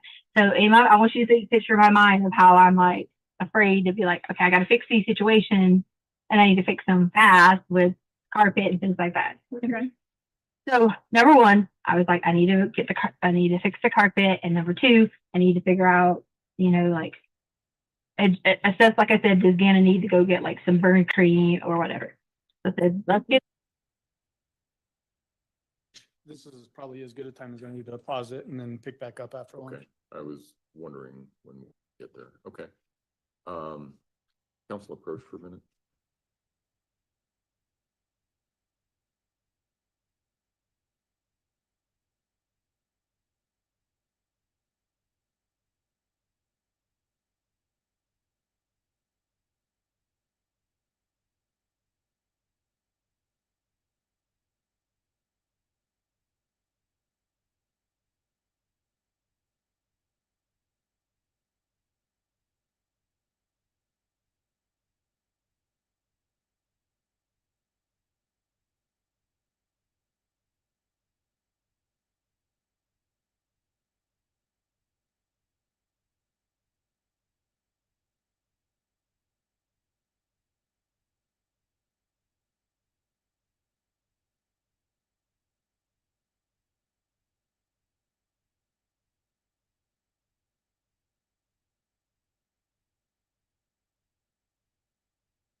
All right, ladies and gentlemen, if I can have everyone back in the jury room at say 1:20, we should be able to start this afternoon on time.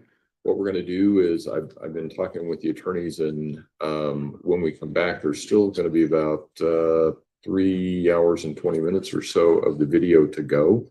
We will take another break during that. That's just too long to have you sitting. So we will take another break during that, but that's what you can expect when you come back. So if you want to bring beverages or something like that, feel free to do that so that you have something to drink. It seems like it's getting a little warmer in the courtroom. When we came in this morning, it was a sweltering 64 degrees, but it's a little bit warmer now. So, and I expect it will be this afternoon as well. So anyway, we will see you at 1:20. All rise for the jury, please.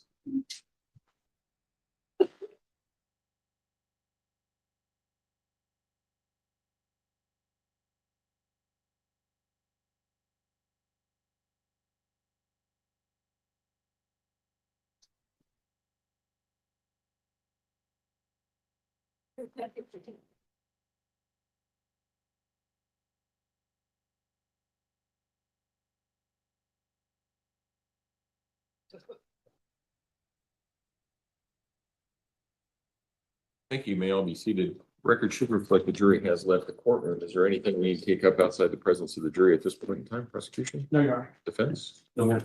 Okay, all right. We'll see everybody back. Then.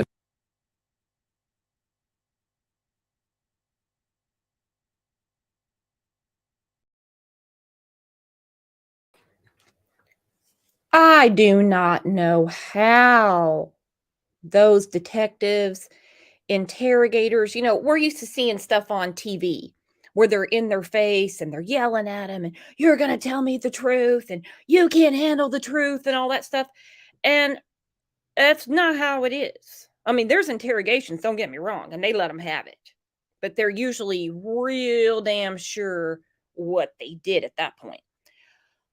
Listen to her. My God. It's like Sarah Boone in a way. When she's just sitting there telling them the story, and this is what happened, like they talk themselves in a corner. They just talk and talk and talk and talk. You guys know, on Charlie Brown, Snoopy, Pigpen. Everywhere Pigpen went, there's this cloud of dust. That's how people like Letecia are, obviously on a different level. Everywhere they go, there's a commotion. There's something going on. They want everything to be about them, but they're not that cool. They're not that pretty. They're not that popular. They're not that funny. So they have to create it in a different way. And she creates all of these commotions. And people don't know which way to look. They don't know if it's up, down, north, east, south, west. They don't know. Because with her, there's always a commotion. Can you imagine? You're just in a frenzy of chaos with these people all the time. I like Pigpen too. It was the only example I could come up with, Slim. Constant drama, constant chaos.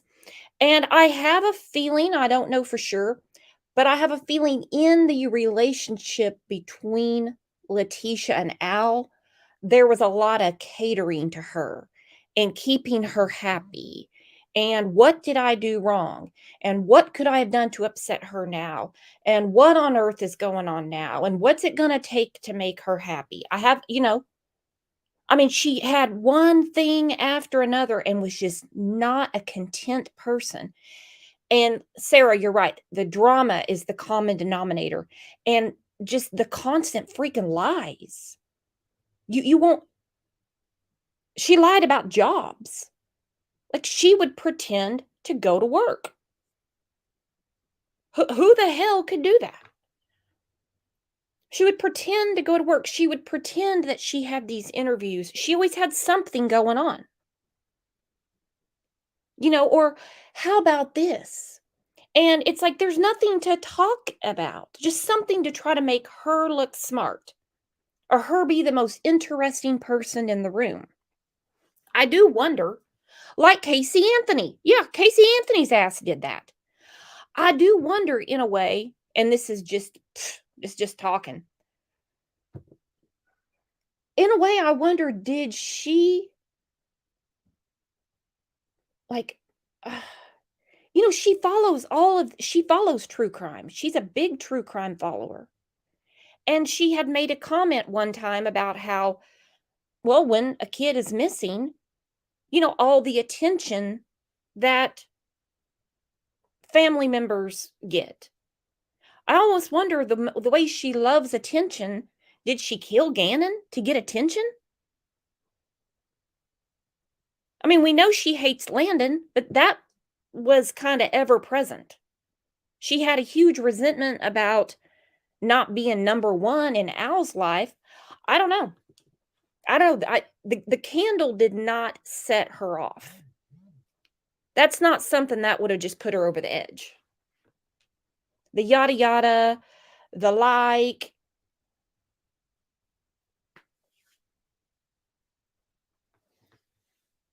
Like whatever. And then when she's talking to the detectives and she says, and I don't want you guys to think anything bad about me. Are you kidding me? You think these bitches are your friends? You think that they're asking for your social media because they want to follow you?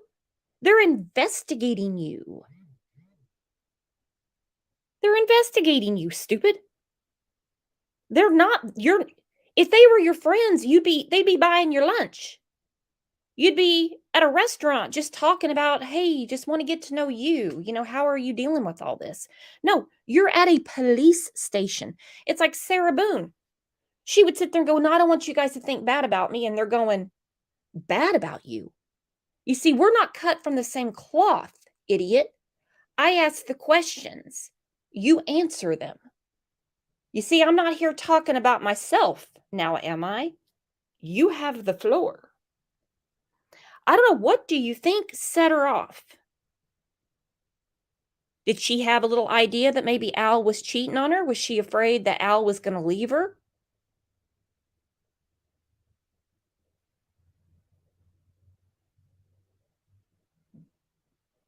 Because I don't think Al would have left her. I think Al would have had his cake and eaten it too.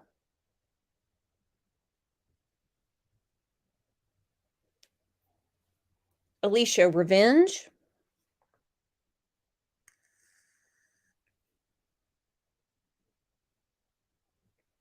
I mean, she's definitely a resentful person. She has a lot of resentment going on.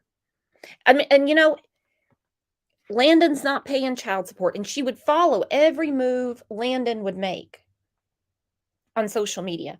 Landon's not paying child support. Landon doesn't send gifts for the kids. Landon doesn't send clothes for the kids. Landon doesn't send money. Blah, blah, blah, blah, blah. You know, everyone should be thanking her. Everyone should be thanking her. Well, it doesn't work that way in this world. You know, it just doesn't. Ava said, I almost wonder if Al even got to know her really. No. He kind of, mm-mm. Mm-mm. I don't think he knows her now. I don't think he knew her the day that Gannon went missing. I don't think he has any idea who he was married to. None. I think she was just such a facade of chaos.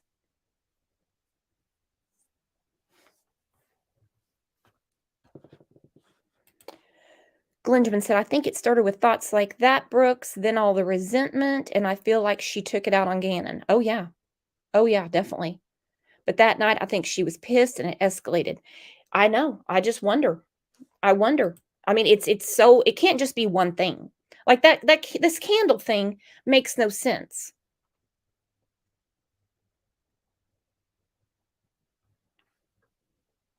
You know, and Lena, who's 11 now, is going to testify. Is that going to be about things maybe she witnessed between Letecia and Gannon? Like how Letecia would treat Gannon when Al wasn't home? Or is it going to be about the candle situation? Because Al had no problem taking the kids away from Landon. And Landon's their biological mother. If he thought that Letecia was hurting Gannon, it wouldn't take 2 seconds to pull the rug out from under her. She's not their biological mother. Yeah, the candle is just BS.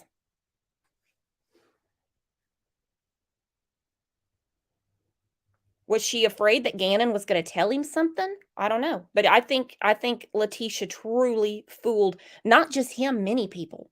I mean, hell, look at her family, and they've known her their whole lives. And then she tells them Gannon's missing, and they hightail it to Colorado, and they're caught up in the chaos. They're caught up in the storm. If they would have been on the outside and realized what was going on, they would have been like, oh, hold the hell on.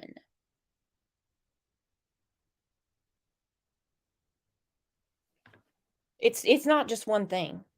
Has anybody ever known anyone like a Letecia? I don't mean on that level, like a murderer, you know, a child abuser, a child murderer.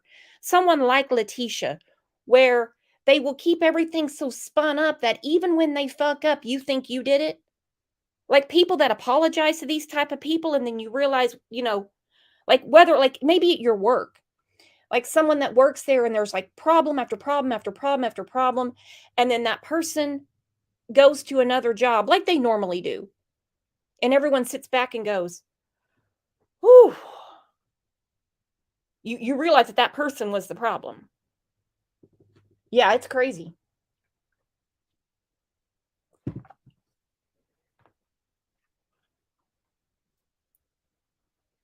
Laverne said, my ex-husband. I'm sorry about that. Ava says, my mother is like that.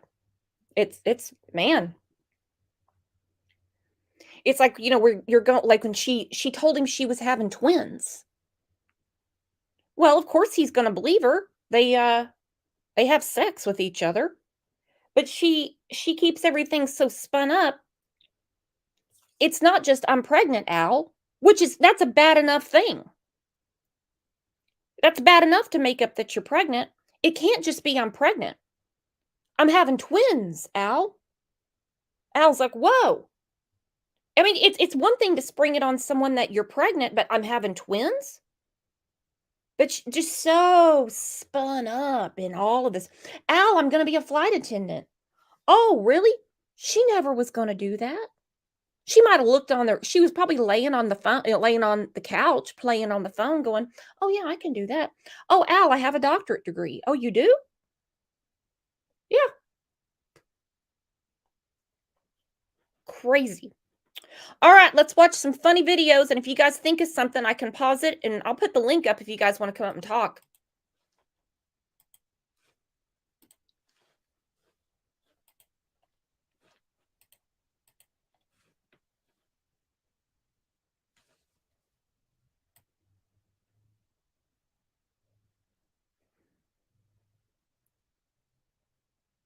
Well, I said I was going to. Hang on. Why is nothing working? Goodness.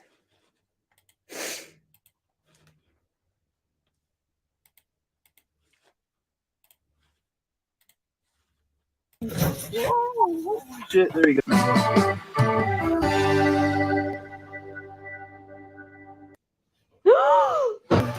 Zooby zoom zoom.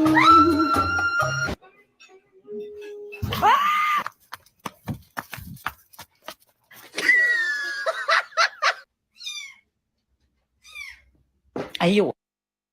Quickie, quickie, quickie.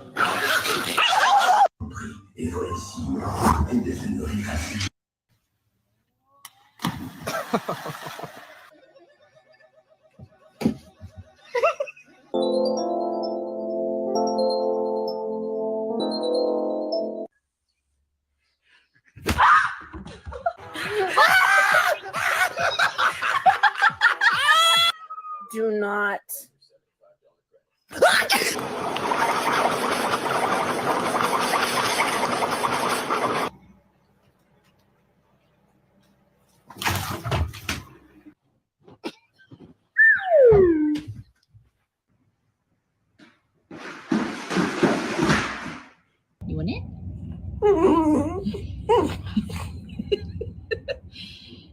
You want it? B15.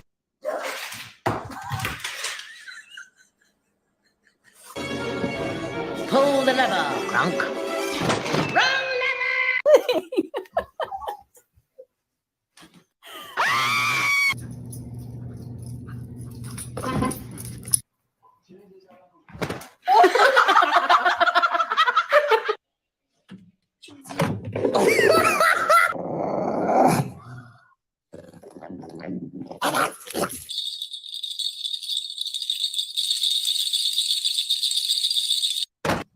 Ball.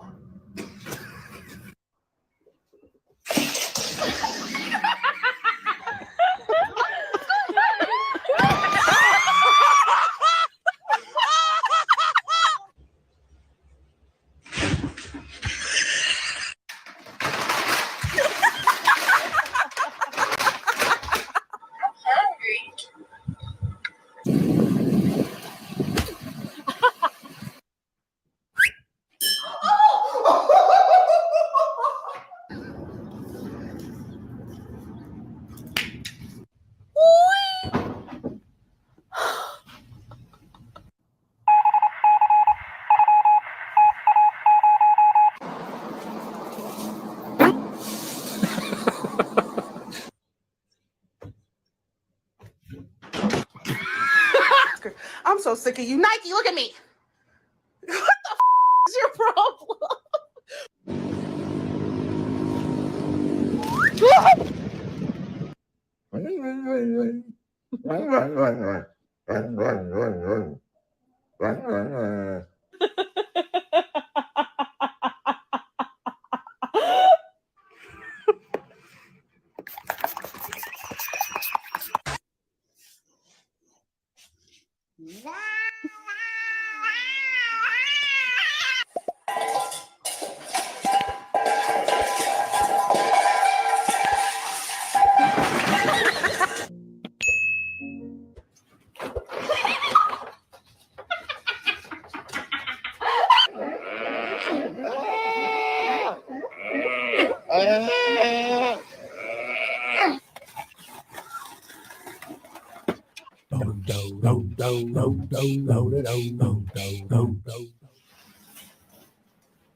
How far you take it is entirely up to you.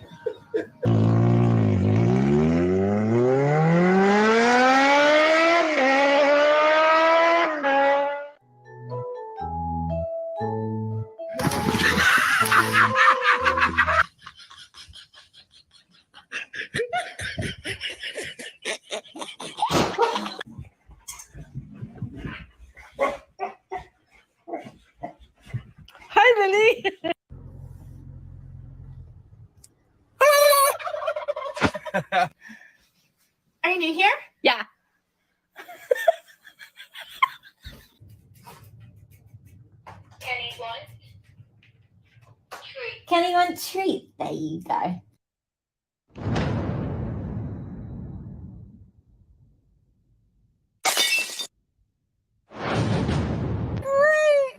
Hi.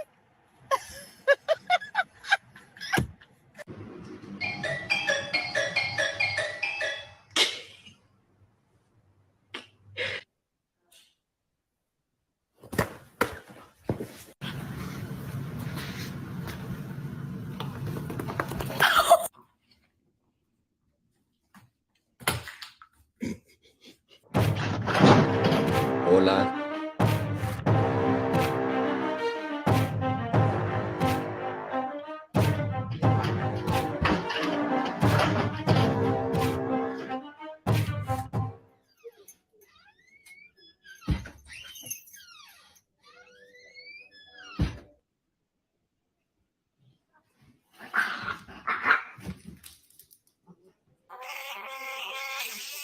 Господи, Господи.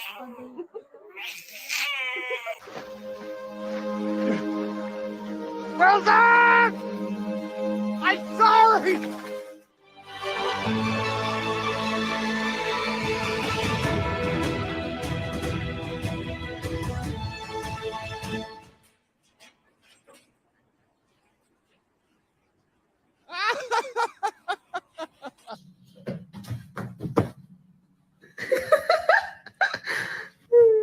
No.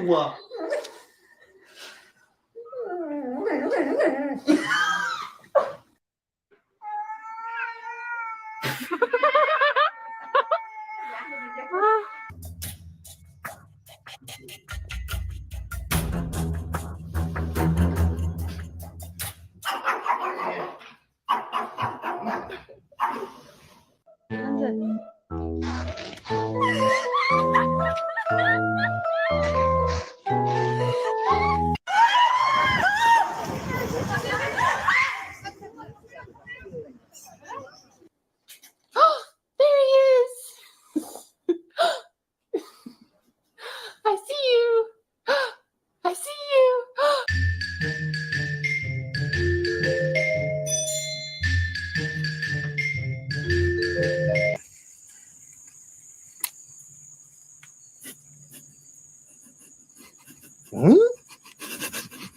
No, what? Damn. Where your mama at? Leave me alone.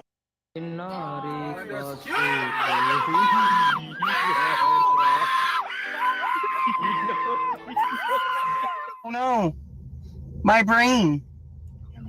It's broken.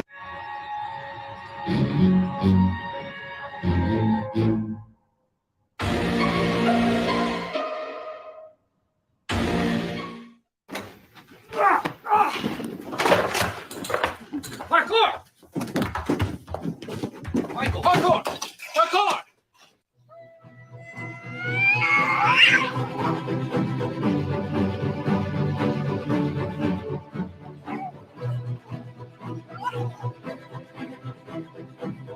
You go to the vet today to get a checkup.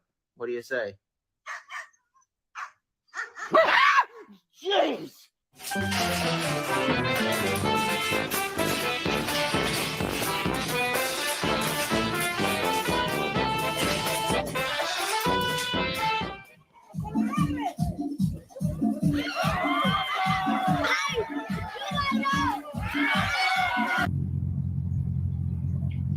I'll take a chill.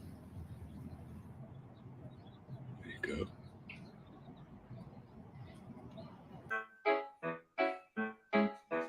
Do ba do ba do ba do ba do ba do ba do ba do ba do do.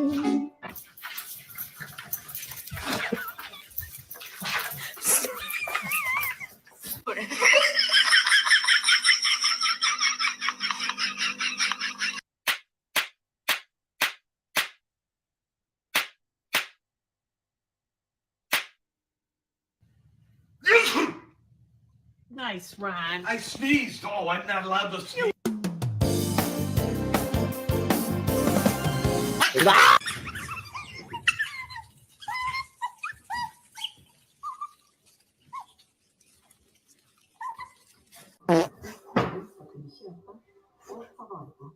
Good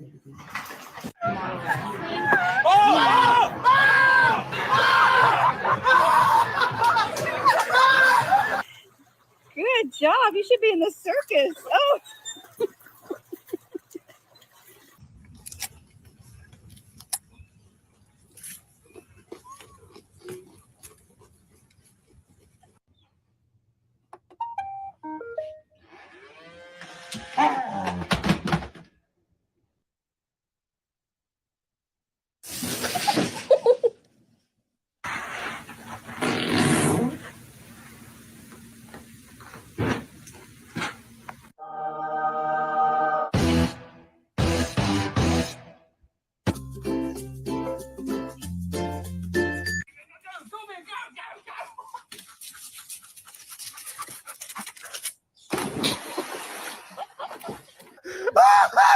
Oh my God!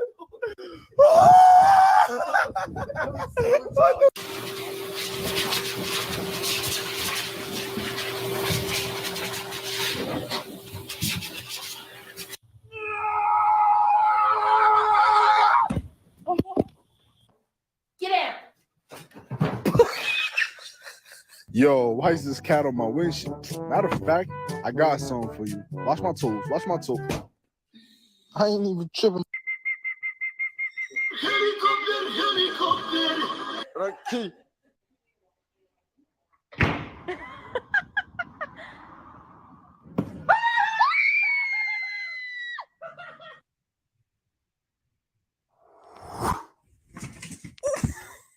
So we've been trying to catch this little mouse.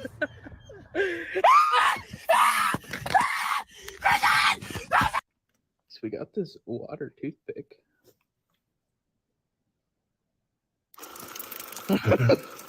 그래서 위드 코로나가 이미 시작한 거 아니냐 이런 반응까지 나오고 있습니다. What the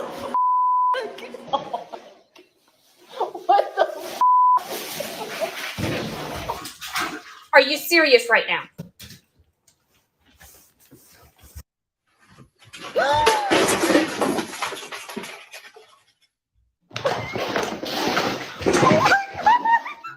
Hey.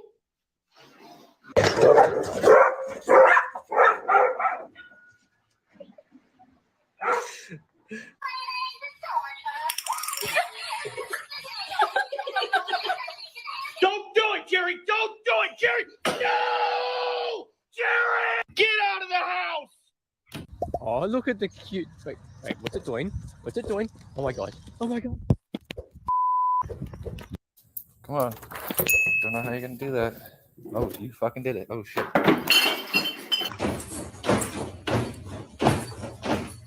3, 2, 1.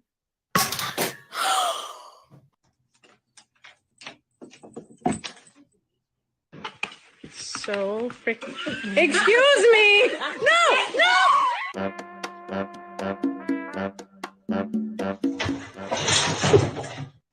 Shake. Shake. Pig. Shake. Oh my god! I got it on camera. You want something to eat? Oh, oh, oh! Oh my God! Oh, get down, mate! No! Roxy. Yes. All right. Thank you so much. Missy.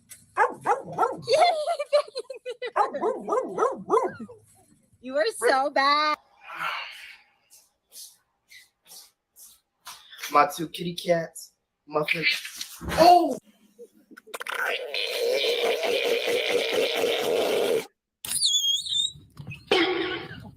Good ball, good ball. What?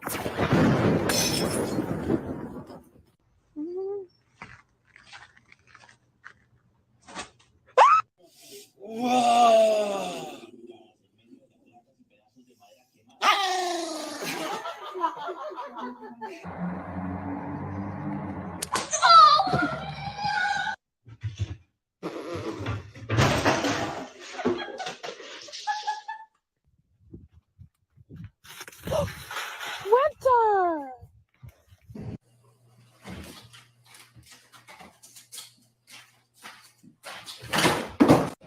Like he's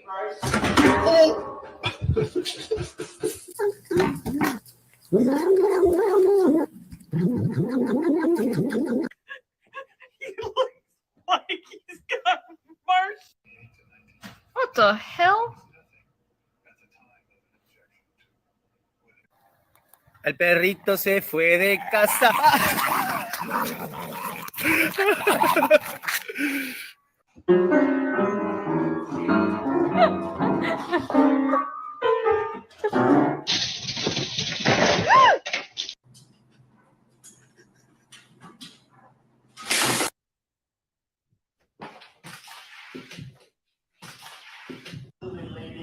Oh my god. We freaked out too much.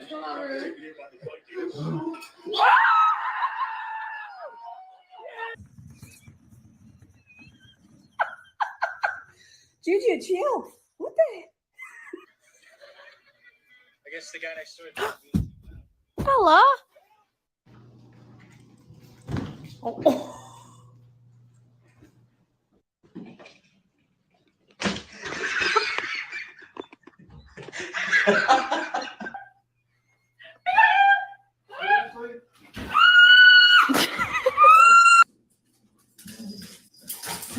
Oh my god.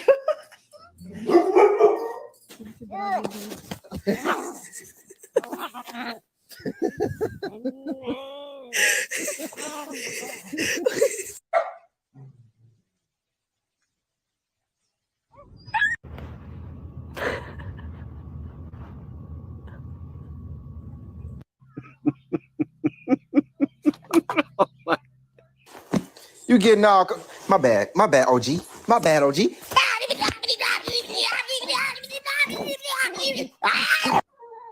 Oh my gosh.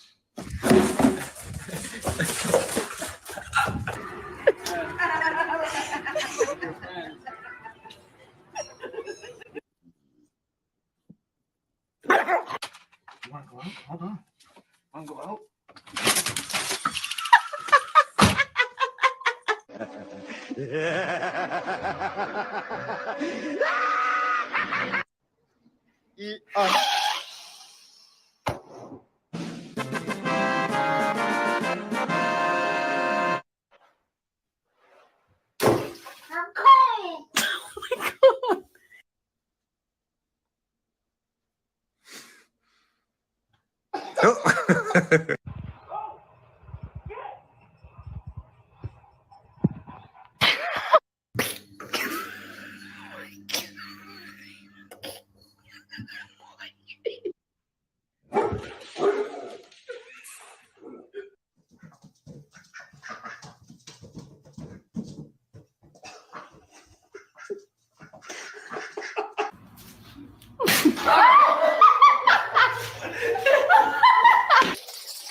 Brother, help me! Long live the king.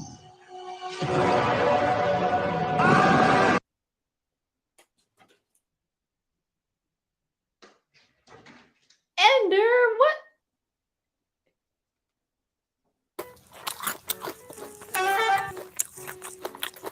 I owed him up.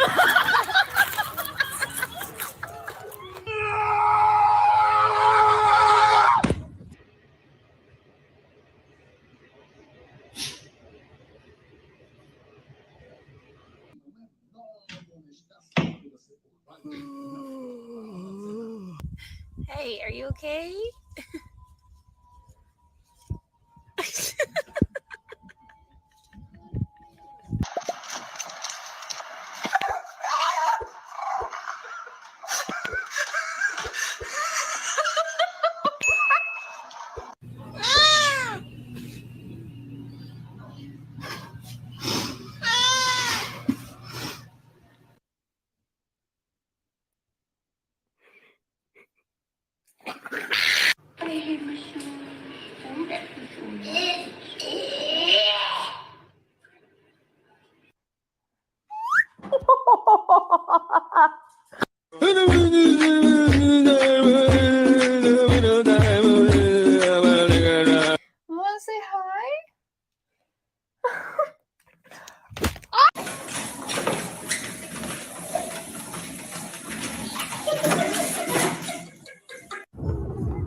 get it?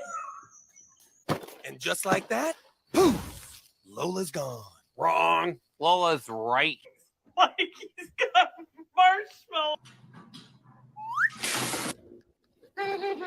What would that feel good? Can't spray. Yeah.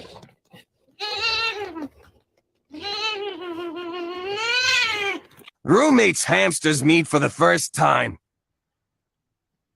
They're friends. No! Carl, yoo-hoo! Carl! Listen, you cannot park in this spot. How many times have I told you?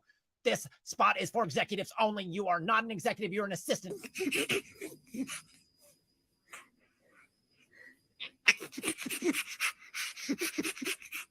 Excuse me, sir.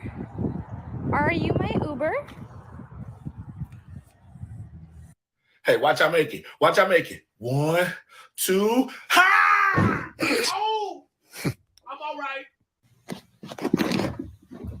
Oh no!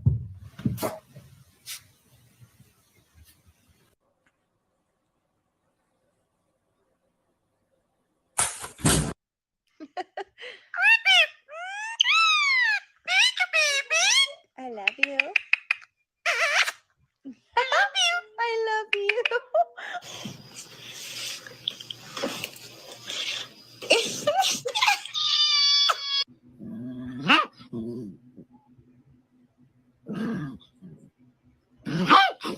Into the crease, and now the hash marks is still back in. And Santa Claus!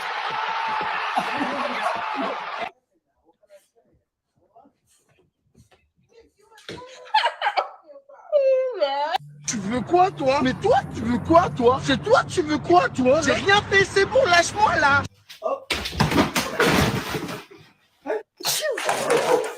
Uh-oh.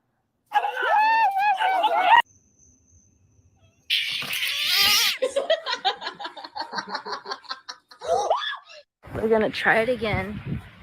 Okay, Peanut. Come here. No.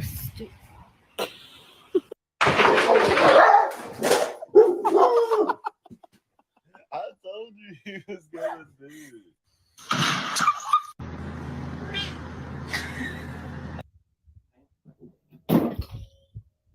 Oh, buddy. You okay? In nomine Patris et Filii et Spiritus Sancti.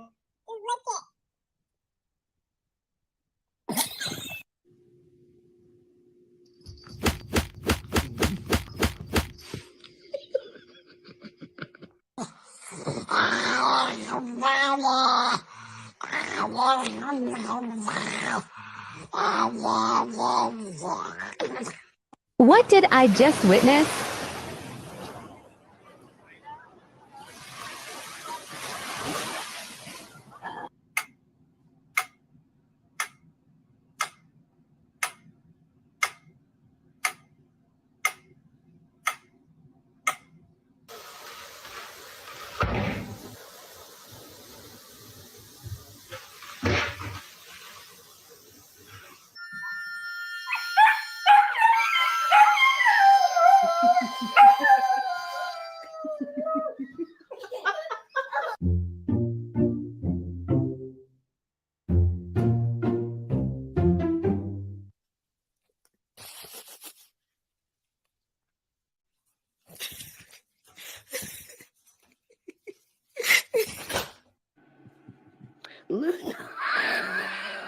Birdie, look!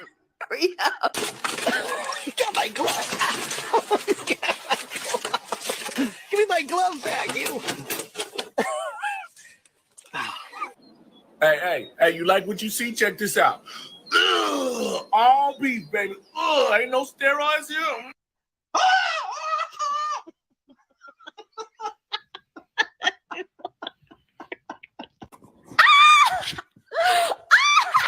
Oh my God! Oh, Mom! That's what I thought. Ты ему фиолетовый, он сидит.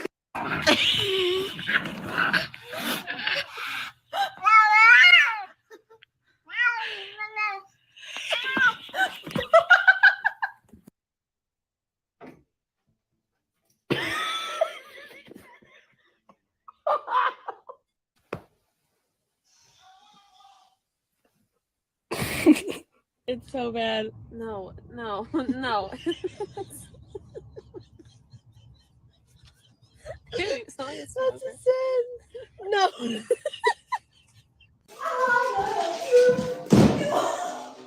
Oh, no, no, no, no.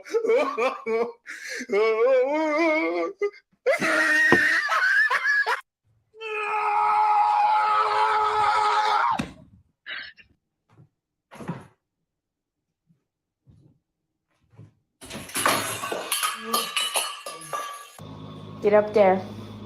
Go. Get in there.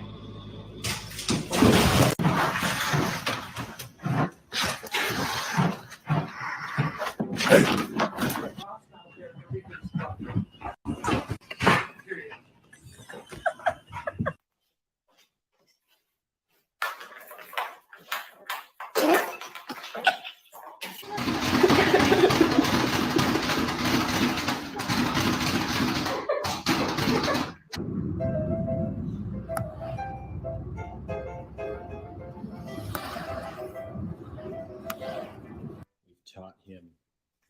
Lay down. Good boy.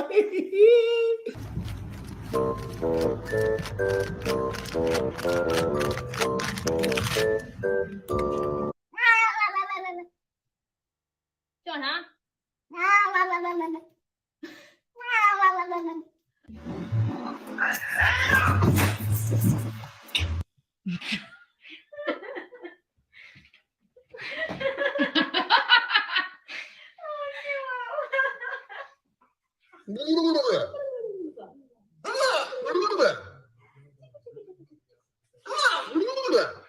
Winston? Excuse me, please, we're poor.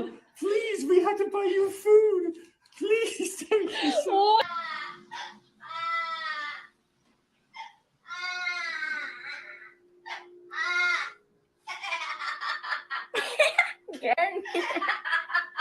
You're so cute.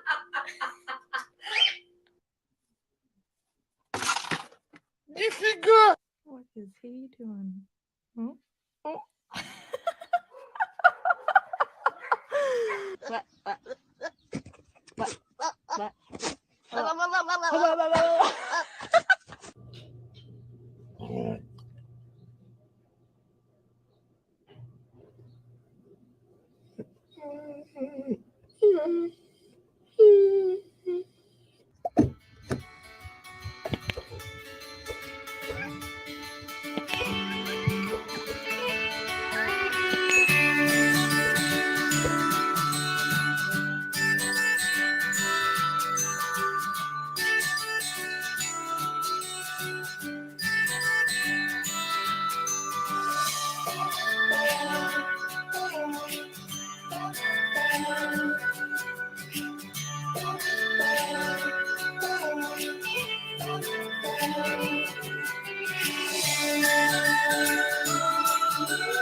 Quit, OJ.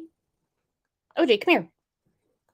I'm trying to teach OJ tricks, and he is not having any of it. Instead, he's trying to eat graham crackers, and he doesn't eat graham crackers. All he does is, if I break one off, he'll just like lick the top of it and then just look at me like I'm going to eat a graham cracker with no cinnamon or anything on it. Gotta be kidding me. Lay down. You're all over my stuff. AB said, Brooks, I got my cat a miniature pool table. Oh, man.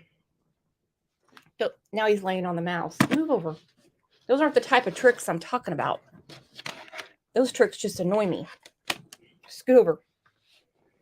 Glenjamin, does he fetch? No. Yeah, like treats. If he knows, if he hears any like plastic bag or something, he swears it's a treat for him, and he'll like come out of like a dead sleep. He could be in a coma, and if he hears a crumbling stack, like here, I'll make the noise. This will do him up. If he hears like this, see, that's his treat bag right there. He comes unglued. He comes unglued. Does he bring me things? Sometimes. His favorite toy right now is he chewed the wire to my mouse, and so he still plays with it. I had to go buy a new mouse. So like there's this long wire, and then like the mouse, you can hear it click. And so I'll take that mouse in the living room and act like I'm, on the computer, and he chases the wire around. It's quite a deal we have going on here. Here, I can't do anything with you doing that. Nope. You got to stop. You get him? Yeah. Hi.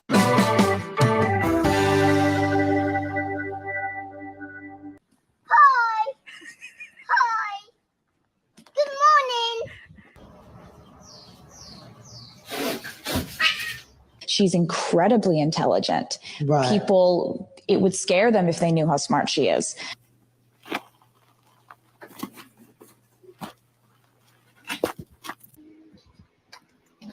Nigel! Mira que te dije que sin aviva la llama del amor crece y no menguar. What is going on? Dude, our dog. Drop in and just smack the lip. Whoop-ah!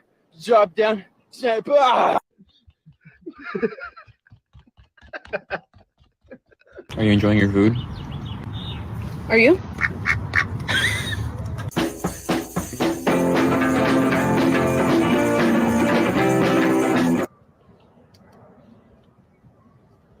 Hello. Hola.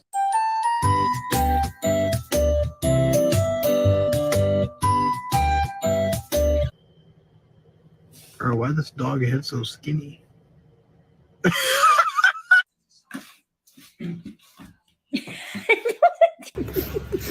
Done. Thank you.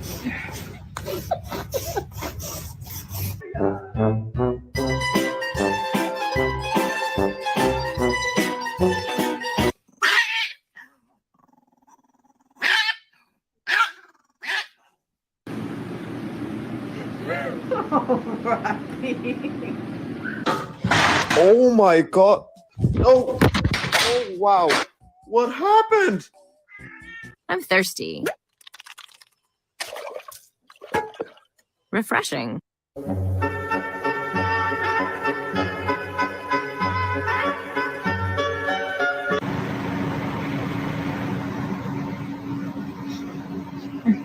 Jump.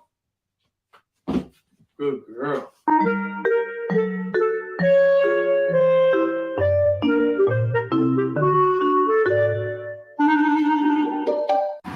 Don't fall in the water.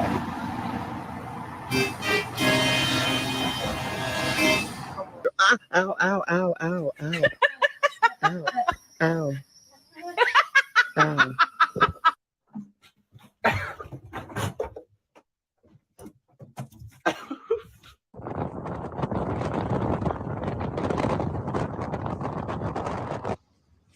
Ow, that's my finger. Hey, you can't steal the plate, dude.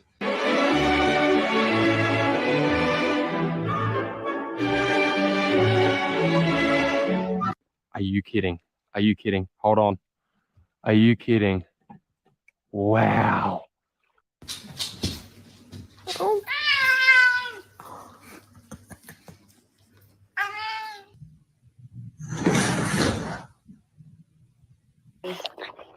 Go away. Ew.